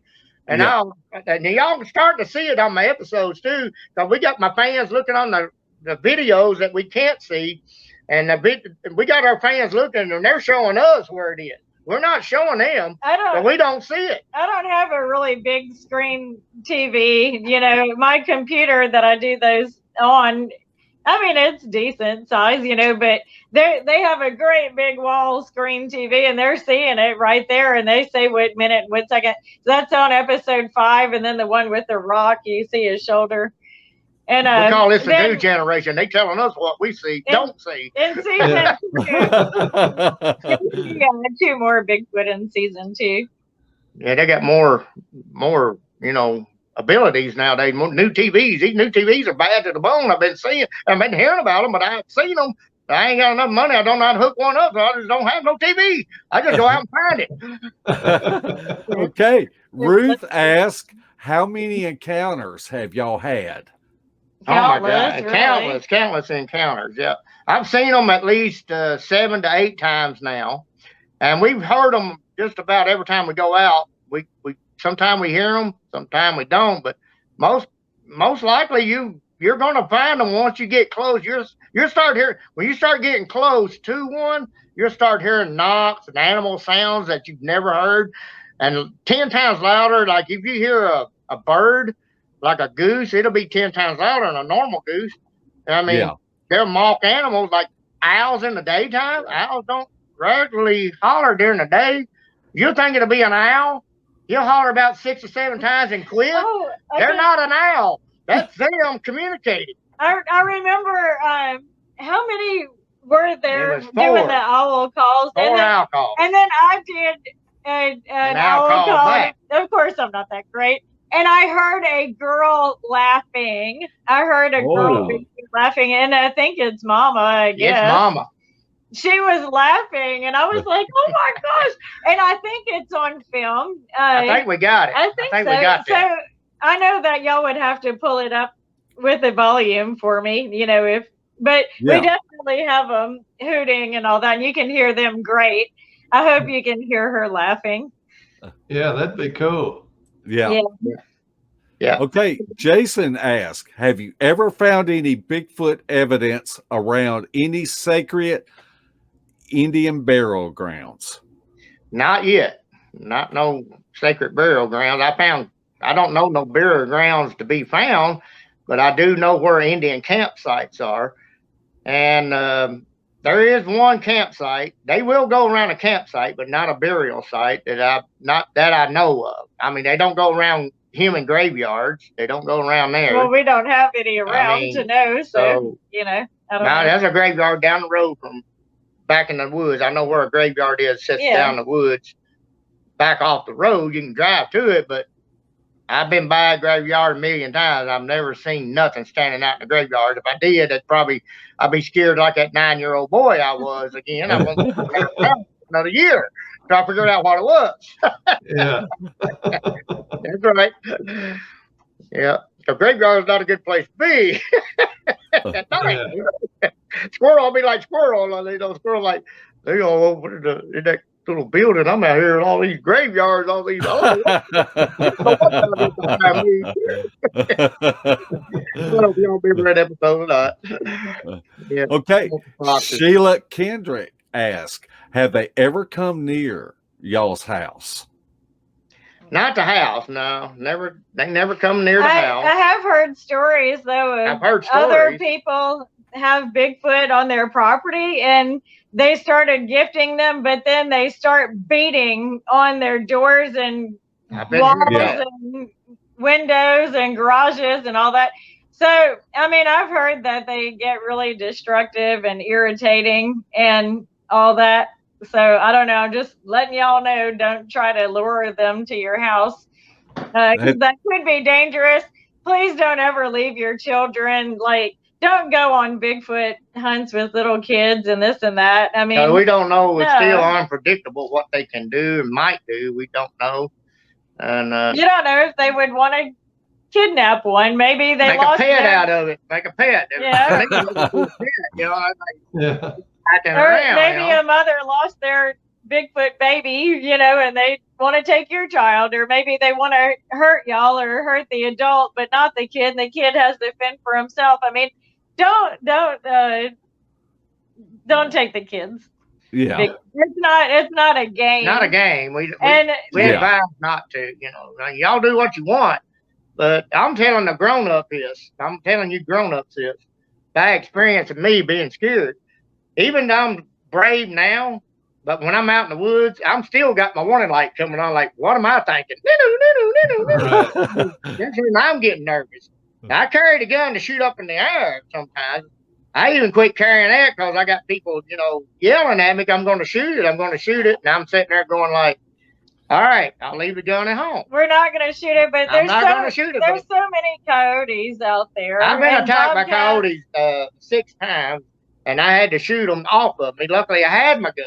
And I had to kill 3 of them with my knife because they were trying to eat me up. Luckily, I had a thick coat on. They was biting through the coat, but I had to do what I had to do to stay alive. And we've been out fossil hunting, and there would be a bobcat run at her. Yeah, so I've had coyotes, not that, I don't know how far, 20 very feet, far. Scoping me with their eyes. I mean, I'm freaking out, So, back up slowly, honey. Back up slowly. Just keep backing up. Just back up slowly. It's scary sometimes, so that's why we... Rattlesnakes, if you go hunting in the summer and you go by bushes, please watch your feet. We was right by a rattlesnake on one of our episodes where we found this little blind. It's a hunting blind made out of pine trees. I didn't know. My blood pressure was up and my ears were can't hear them. I didn't hear a thing until I was getting the editing going. And I'm like, what the heck? And I was like, I listened to it 50 times. There's a rattlesnake. Every time I would move, he'd rattle. And I'm like, oh my gosh. One of my episodes, I almost stepped on a copperhead. Luckily, I had my stick with me that day. Whack! Y'all don't see me. I make a little quick movement, and you'll see the hand go over my shoulder. Like, what? What Turtleman doing there? I was like, that wasn't nothing, honey. Just keep walking. Okay. Don't fear anybody. Just holler, snake! Everybody scatter like cockroaches when you turn the light on. Okay. Anything else?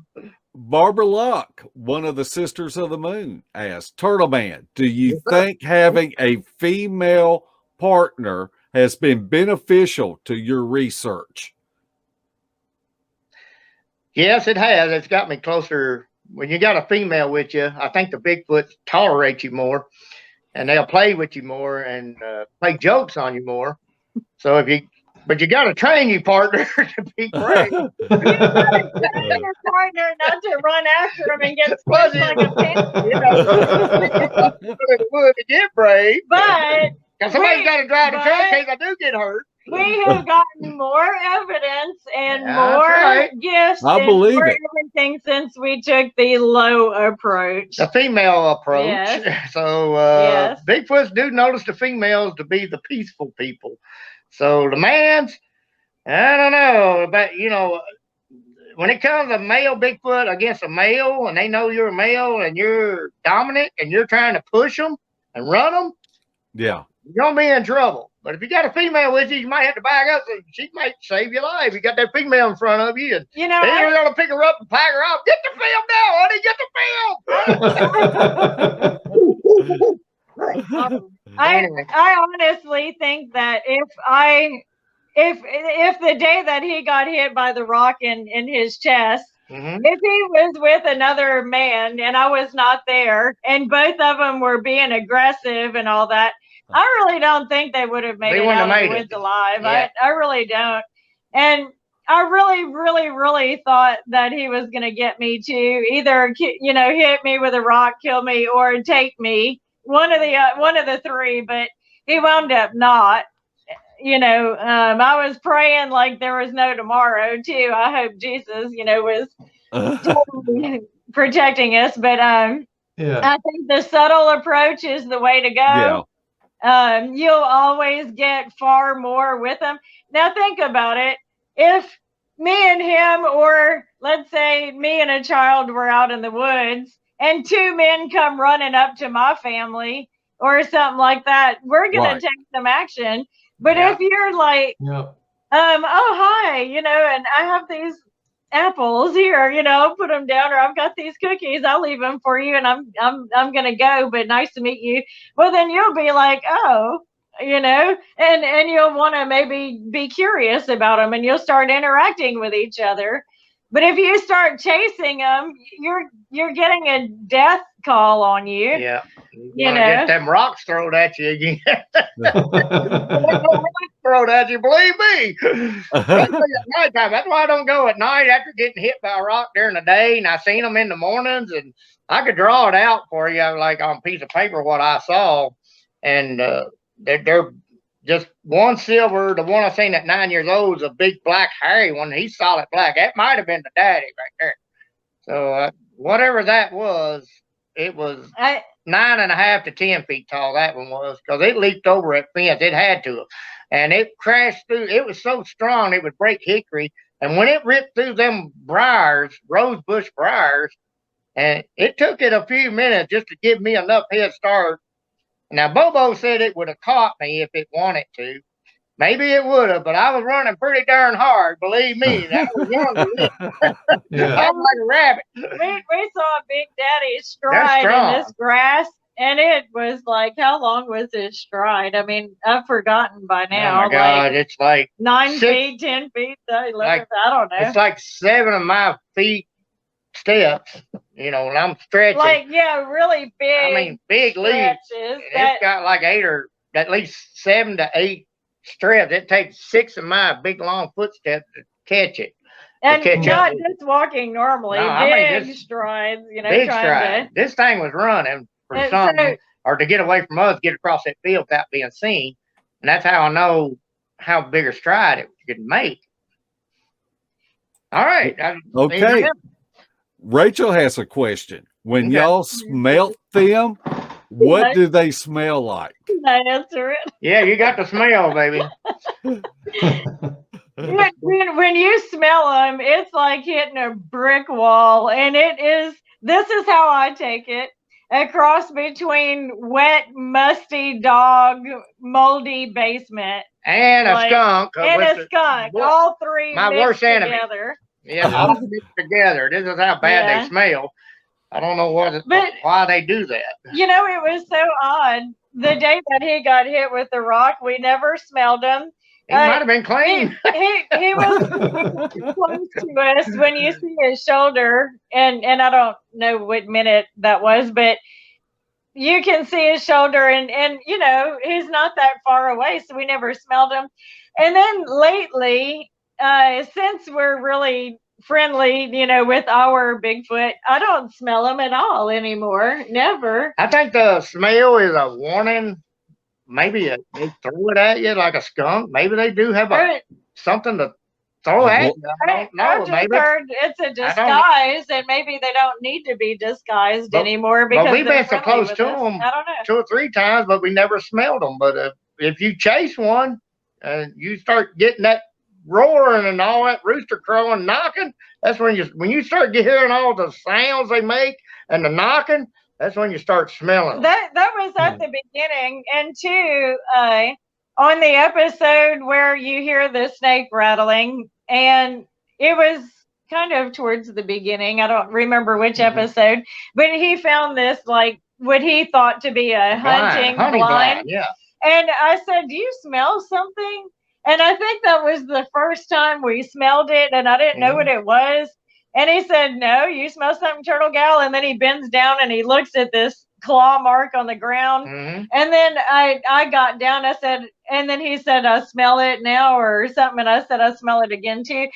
When the camera is on him and you look in the background, there's something very tall and black in the background. And I really think that was Daddy back there because it was really tall. Yeah, it was something blobby And standing just there something like black. a stump. And I said, I don't remember that stump being right that he close. wasn't far away from us. It was only like 10 yards. That was maybe 12 yards. And I'm going to get that rangefinder. I will find out how it works. I won't be naked. You'll carry it one day. I'll probably lose it, but it's going to get one desperate. I'm going to be writing down. I write this down. Here it is. So what else? What else do y'all have? Okay. Can Squatch ask, when did Turtle Woman, which is Turtlegal, become a believer in Bigfoot? Well, I heard of his story so many times when he was younger, and I'm like, okay, all right, and I heard it, and that's it, and you move on. Well, can't believe me. Well, no, I believed him, but it's just. I don't think nobody believes me till you actually show it to you. Well, okay, let me talk. All right. So I'll show it to her. It's like you believe the story, but then you go on and you. It's like okay, so let me listen. All right, go ahead, Turtle. Okay, so you remember how we said before he even saw Bigfoot and the mama and the teenager that we heard all these like whoop sounds and we heard the wounded goose and all this stuff. Well, I was in Pigeon Forge eating with our friends Trent and his family, and he was telling me about his Bigfoot story, and I was like, "Oh, okay, okay," and yeah, on the inside, I'm listening. The friendly side of the Bigfoot family. So then he said, and then all this. You don't see him. Okay, sorry. So then he said, and then all of a sudden I heard Bigfoot go whoop. And I went, what? And I said, what do you mean? And he did it again. And he said, that's the sound that Bigfoot makes, a big whoop. And I said, oh my gosh, that's what we heard. And so then I started like freaking out and thinking in my head, putting two and two together. Yeah. That's what we heard was that noise. And so then we started putting two and two together, but when we was out deer hunting, when we went deer hunting and scouting over the farm and all back in the knobs, I always took her hiking to my favorite place. But it wasn't for another year after we that figured story out that she figured out that was him. I said, yep, that was him. That's what a year later after Trent's story, and I had the ears open up. Then that's when he saw Mama and a teenager. Mm-hmm. Yeah. So and now, you're darn right, I believe, because my man almost got killed with a rock, and we've smelled them, seen them, heard them. We heard them. I've seen them 7 times, but I think she's only seen the I think they know that she's so scared they would petrify her. So I don't think so. Not now. I think that they might. We're gonna find out in this part 2 episode because we're gonna get closer than we are now. Now, one thing I do want to do is just sit quietly in an area where we don't ever go in, and just sit and just try to see what we see. Set some peanut butter out there. Yeah.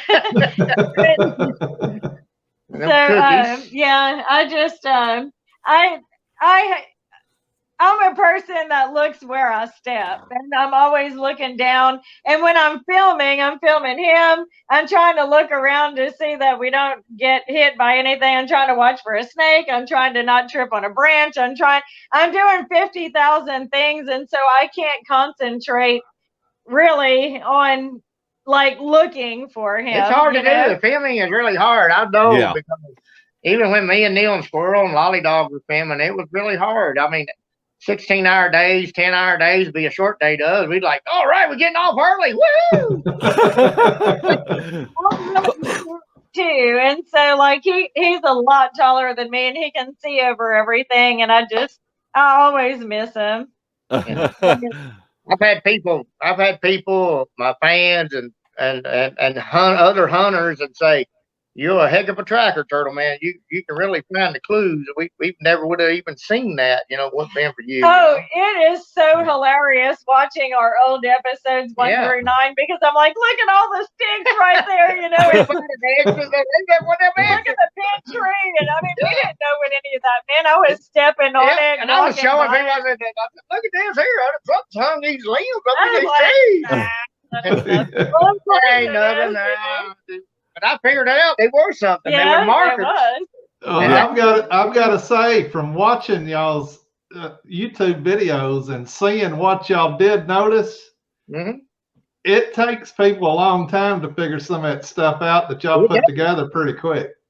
So, looking back, I'm proud of him for what he did notice, because we were clueless, and I can literally laugh at so many of the things that I see now. And of course, now I've been at a rest area driving from like down south, and coming back. I'm like, honey, why don't you pull over at this rest area? I just want to see if a Bigfoot lives out here, and looking out in the woods, and like I'm 5 feet in, and I'm like, yeah, Bigfoot live here, Yeah. 2 trees big as rounds of fence posts just wrapped around together. I said, yep, he's been here all right. Okay, let's get on to the truck. Go get a rock thrown at us. Yeah. We was down Mississippi. There's a swamp down there near Washington Lake. And we drove by that swamp, and I said, "Did you see that? Oh my God!" We turned around and went back to that spot. We filmed that place. Yeah, it was right there, right off the road in this swampy area. And you saw all these structures, and they built I don't know what they built there, man. It's a big structure, man. It looks like oh my God, a Cahokia. That's what it looks like a big mound made out of wood. Nobody that didn't know about Bigfoot would know anything. You better go down there to that place. Yeah. There, Washington Lake, where we was at, down that trail going to Washington Lake, where we went to the Snake Rodeo with Ronnie and Ashley and the hillbillies, Hillbilly Red and lots of people. Anyway, lots of people was there. Uncle Si was there and everything. But there's a swamp there, man. It has a. You got to go get a picture of that. If anybody's a Bigfoot hunter, they got to go down to that swamp. It's right by the road. You ought to see it's a pyramid built out of wood, and it's packed up. Just it's identical to a pyramid. Tell them, honey. Well, we call it a teepee, not really a pyramid. A pyramid, teepee, whatever it is. It's crazy. Yeah. I mean, now, what is interesting is I'm looking at them, and I don't want to get them down because I don't want them to break. They're brittle, but Bigfoot has left me flowers a lot, like even in the winter, the dried seed heads. And one in particular, he bent everything into a triangle. You mean it? No, I don't want it to break. It's just so brittle. I'm talking videos, but he just bent everything into a triangle. And then there was one stick that was shoved into the bush. Wow. But I had to crack the long stick off because I wanted to display it in the house. So I cracked off the long stick at the bottom, but I just left the triangle part, and I think that's pretty cool. Yeah. So, That's cool. Yeah. Anything else? Anybody got any other questions? Well, I cannot believe how fast we've been on here for over 2 hours, and it's been great. You're talking the real truth, and it ain't nothing but the truth. You can stay on and talk about it all night long. It's not boring. It's actually the truth. You don't see me hesitating about it, do you? I'm telling you what you see. Now, if you go with a group, I'm going to tell y'all some warning signs. Anybody want to know about warning signs? We'll give them a couple minutes if they want to know warning signs. Okay, well, tell us about warning signs. Okay, warning signs. If you go out with a group, like 6 or 7, 10 people, 8, even 5, even 4 people, you got to be careful. When you actually get encountered with a Bigfoot, your fear factor kicks in. Now, if you got a knife or a gun, and you're this scared now, and your fear factor kicks in without you knowing it. If somebody plays a joke on you and grabs you, and you got a knife in your hand, that guy's gonna get stabbed. Yeah. And if he's got a pistol and he's holding it in his hand, somebody grabs you or somebody screams, he turns around, he's going to shoot. It's automatic. You're going to get really hurt.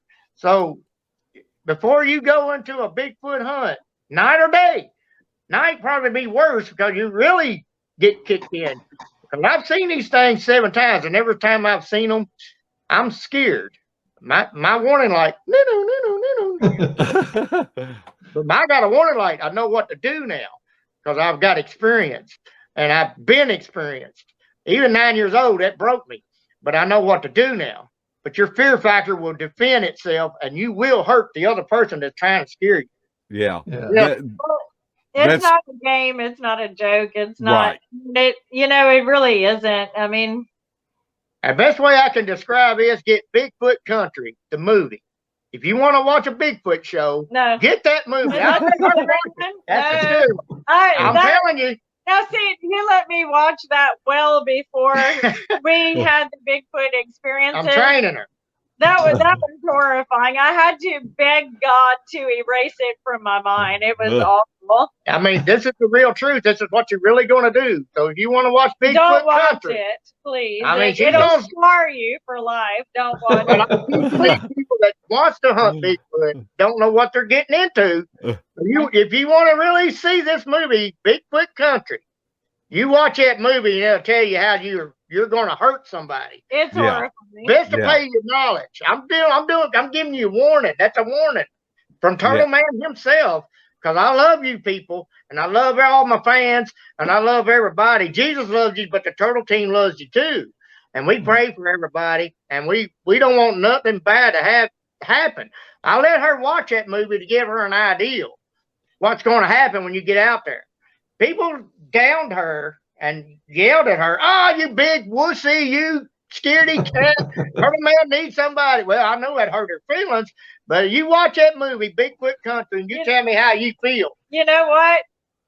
I would love to see the bravest person go stand in front of a Bigfoot like we have. I would too. And not run out or something like that. They all think they're something, but I'm so sorry. I've seen that too. Macho Man. I'm brave and strong. I'm here to save the day. I'm Macho Man. Okay. I'm going to see a Bigfoot. Well, I tell you. All right, I'm telling you a warning. That's a warning. Your fear will kick in and protect itself. Your body will protect itself.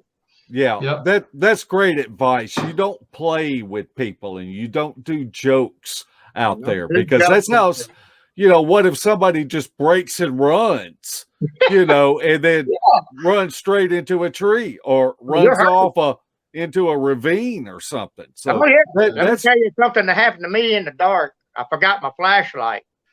So I'm sneaking through the woods, walking in the dark now. I'm going squirrel hunting over at my Uncle Randy's. I work Campbellsville. I'm walking through the woods. I walk off a 40-foot bluff. Luckily, it was a river down below me and landed in the river. Whoa. Oh, man. Down below me or solid, rock bottom. I'd have been crippled, probably in a wheelchair or dead. Yeah. Just lucky it was a deep hole of water down below, a little river there, and I splashed out in the water, and luckily I knew how to swim. It scared me to death. I thought, well, this is over. Let's see if they have more questions. All right, more questions. Let's hear about it. Okay. Well, I got one last question, and I know Larry, I have one last question. Okay.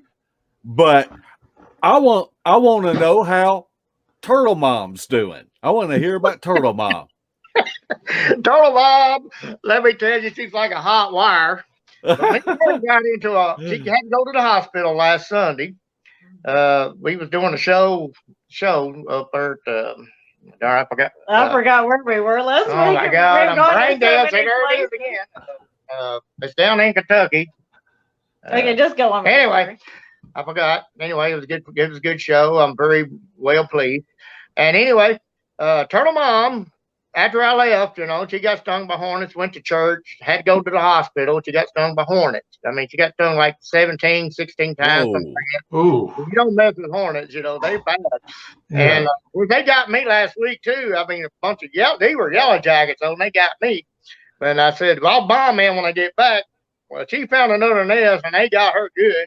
But she's doing all right now. She's all recovered. She said, we bombing them hornets. So we went out there, but I got stuck a couple more times bombing them. So we got like 8 nesters out there now. We took care of every one of them. We got them. Woohoo! But Turtle Mom, she something else about 3 months ago. I drive up in the truck. She's out there. She loves her little kitty cats. And she's out there whipping a broom just like Davy Crockett on the broom. I didn't know what she was doing. I said, what is she doing whooping up on that cat? It wasn't a cat. It was a bobcat. It was baby kitties. And she loves her kitties. She's out there, Mom, that's a bobcat. I jump out of the truck, start running up there, and the cat sees me jumping out. And this thing, wow, wow, wow. It jumped in the air, and every time it jumped in there, she somersaulted, clotheslined it with that broom handle. Finally, it run off down through the woods and got away. I took her hiking one day looking for Indian arrowheads. And, man, she outwalked me. I had to sit down. It was like 90 degrees, and she just kept walking. I got to sit down. She's got the energy. She's got the energy. Turtle Mom is all right now. And she says, and I mean, she loves all her fans, too. And she's admiring everybody. She's just Turtle Mom, you know. I couldn't do without her myself. We're big fans. We are big fans. I'm about to get her to go on a Bigfoot hunt with us one day, but she embarrasses me. That's her job. Yeah. She knows all kinds of good stories. You start talking about my babyhood, you know. Oh, God. You know, that. Man, my baby. Yeah. And he looks like a little dirty rat. Yeah. Let's do the next question. Next question. Yay! All right. I'm going to ask what most people probably ask you all the time. Any more TV series coming up or anything in the works like that? Answer that. I'll answer that, and I'll answer what I think I'm going to do. I'll tell you what I'm going to think about doing if the fans want to see it. I got to ask the fans first. Me and Neil and Squirrel always said that when we raised it up, we'll ask the fans what they like, and I'll put it on there. So I'll let her go first. Okay. We've turned down 7 contracts already because they're so. All they want to do is take. One of them even had, when he died, they got his will. It was in the fine print. I mean, another person wanted to completely own his name, everything, Turtleman. He would not even be Turtleman. My kids wouldn't get something. I love my 2 kids, Courtney and Megan, and I want them to have something. It's really just unreal, the things that they have come up with, and you know that after this show, because they made Turtleman. I don't think so. Turtleman's already Turtleman. Oh yeah. They would say, "Well, you're the famous guy around.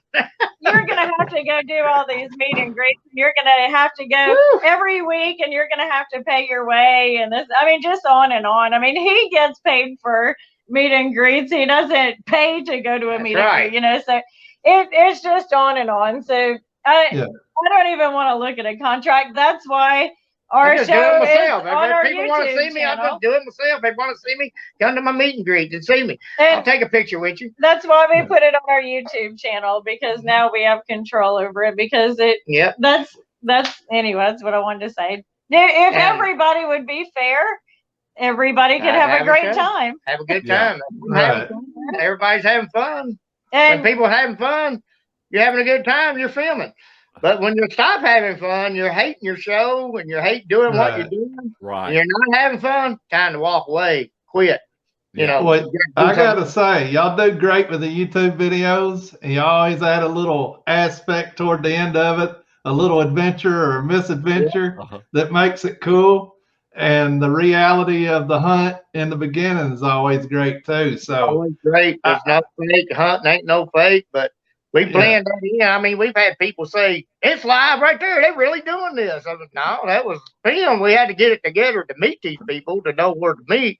That's the action part, you know, like the General Lee. That's crazy people doing donuts in the middle of the road. God, that's a funny episode. He didn't crack a smile. You didn't see him on no happy Christmas. You know, fell down trying to get up that hill, which was straight up. And I fell right at Moonshiner Josh's feet, and I raised the camera up, and he's sitting there looking down at the camera.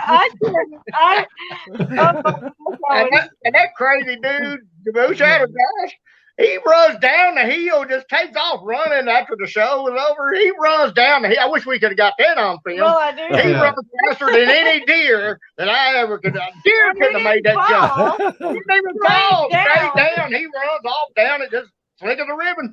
Yeah. Gosh, I would have slid on my butt before I took off running like that. You're fixing to get killed. He looked like a road runner. He did. God bless him. Wow. This has probably been my favorite podcast. This has just been awesome. And we would just like to give Turtleman and Turtlegal this opportunity to say any final words that you would like to say to your fans out there. Well, God, Jesus loves you, and the Turtle Team loves you too. And we always love our fans. We pray for everybody every night to heal up. And we had one boy the other day, his daddy got sick. His sugar dropped and almost went into a coma. So we started praying right that day, that night. He called me up at 1 o'clock in the morning. Andrew was his name. And so I said, Andrew, I'll pray a Holy Mary for you right now. And I'll say a rosary. And I fell asleep saying the rosary, got it finished. And the next morning, he calls me up at probably, I think, 11 o'clock. He calls me up. Of course, I'm out done hiking in the woods again, looking for things. And he says, my daddy's on his feet again. Woo, man, you made us happy, Turtleman. Yeah. He said he's out of the danger zone. I said, all right. Woo. So that's how fast we pray for you and make you feel better. So don't think we don't pray for you and love you and all that. And I'm telling you the truth. I'm not lying about nothing. Always just be careful in the woods. There's a lot more than a Bigfoot to worry about in the woods. Yeah. A lot more. One thing about like Facebook and Facebook Messenger and stuff, he gets so many messages every day, you know, so you get like a 1% chance that it'll be seen. But if you put your messages in his post, then you know you have like a 99.9% chance of being seen. So you know. And I got all kinds of fan mail, and I'm going to tell you all, I'm sorry I haven't answered every fan mail. That's just. But I've got to make a little money to mail off the fan mail. So when it's raining and snowing during the winter, I'm writing to my fans. So I haven't threw away. I don't open the letters. Whatever I pick up out of the bag, whoever I pull out of my big bag, it might be from 7 years ago till it might have been yesterday or last week. Whoever I open that letter up, I'll write that letter and boom, boom, boom. You'll be getting a letter from me. I mean, I just ain't had time to do it because I work all the time and I'm out here filming all the time trying to find Bigfoot. I took a whole year off work, you know, to track these Bigfoots. And of course, I had to heal up a little bit. I got hurt with that rock. It took me a while to heal up. And just like on my show, I broke my shoulder, my ribs, and hurt my leg and my hip real bad. That was on Call of the Wild. That was on Call of the Wild Man. That's the reason I got off of there. I had to heal up.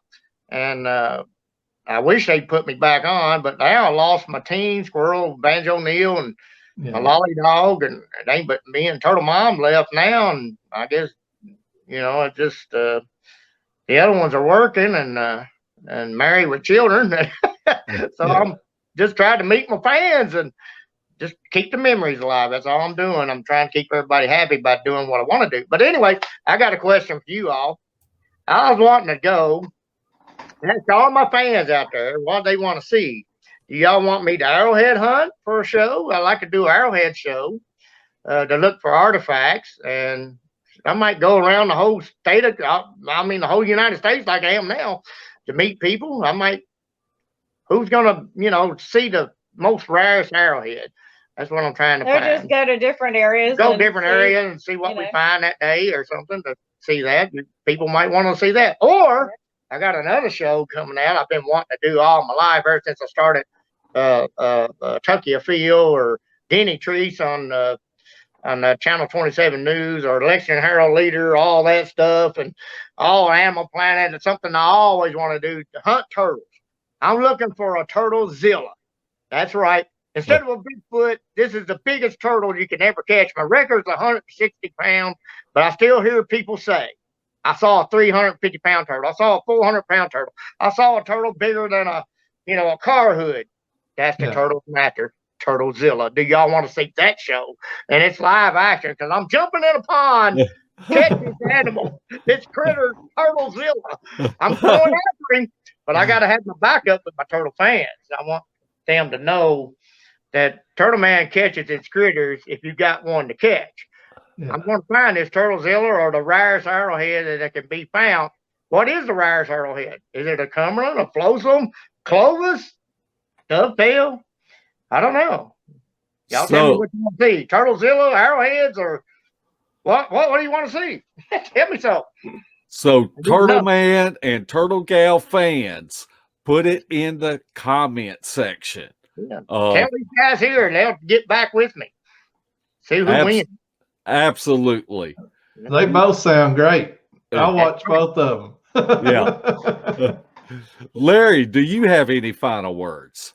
I just want to thank Turtlegal and Turtleman for coming on. Y'all have been great. Y'all's energy and enthusiasm for the Bigfoot, it's great and contagious. And I'm impressed by all the things y'all have had happen in the last year and a half.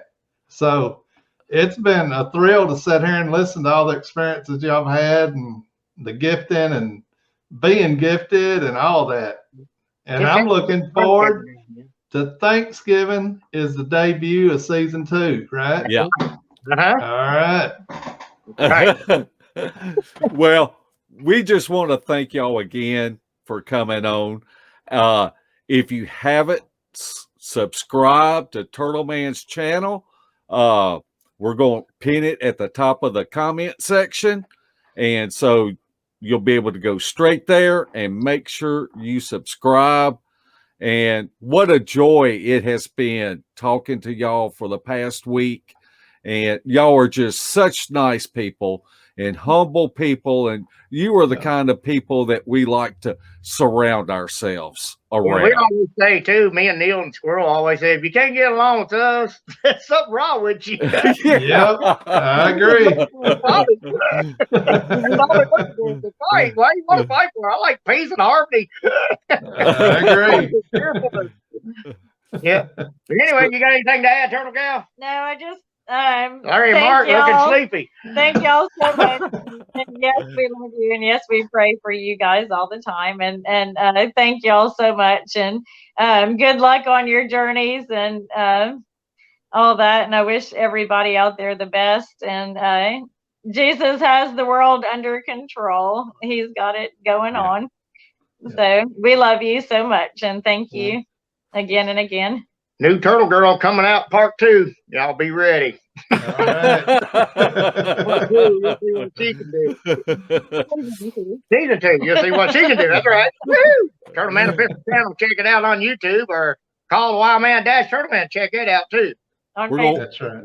We're gonna put all of that in the comment section. So y'all make sure y'all go and watch and support Turtleman and Turtlegal, and we will see everybody again.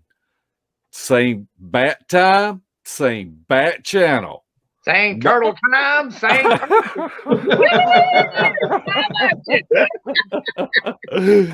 Night, night, turtles. Beast TV would like to welcome all of our new Facebook members. Be sure to check out our pictures and videos of possible evidence. And if you haven't checked out the Files tab, there is a wealth of information that you may find beneficial. If you would like to support Beast TV, check out our gear. We have coffee mugs, face masks, gaiters, shirts, and tank tops. The link is pinned at the top of the comment section. Everything is always marked down 20%. So come check out our junk.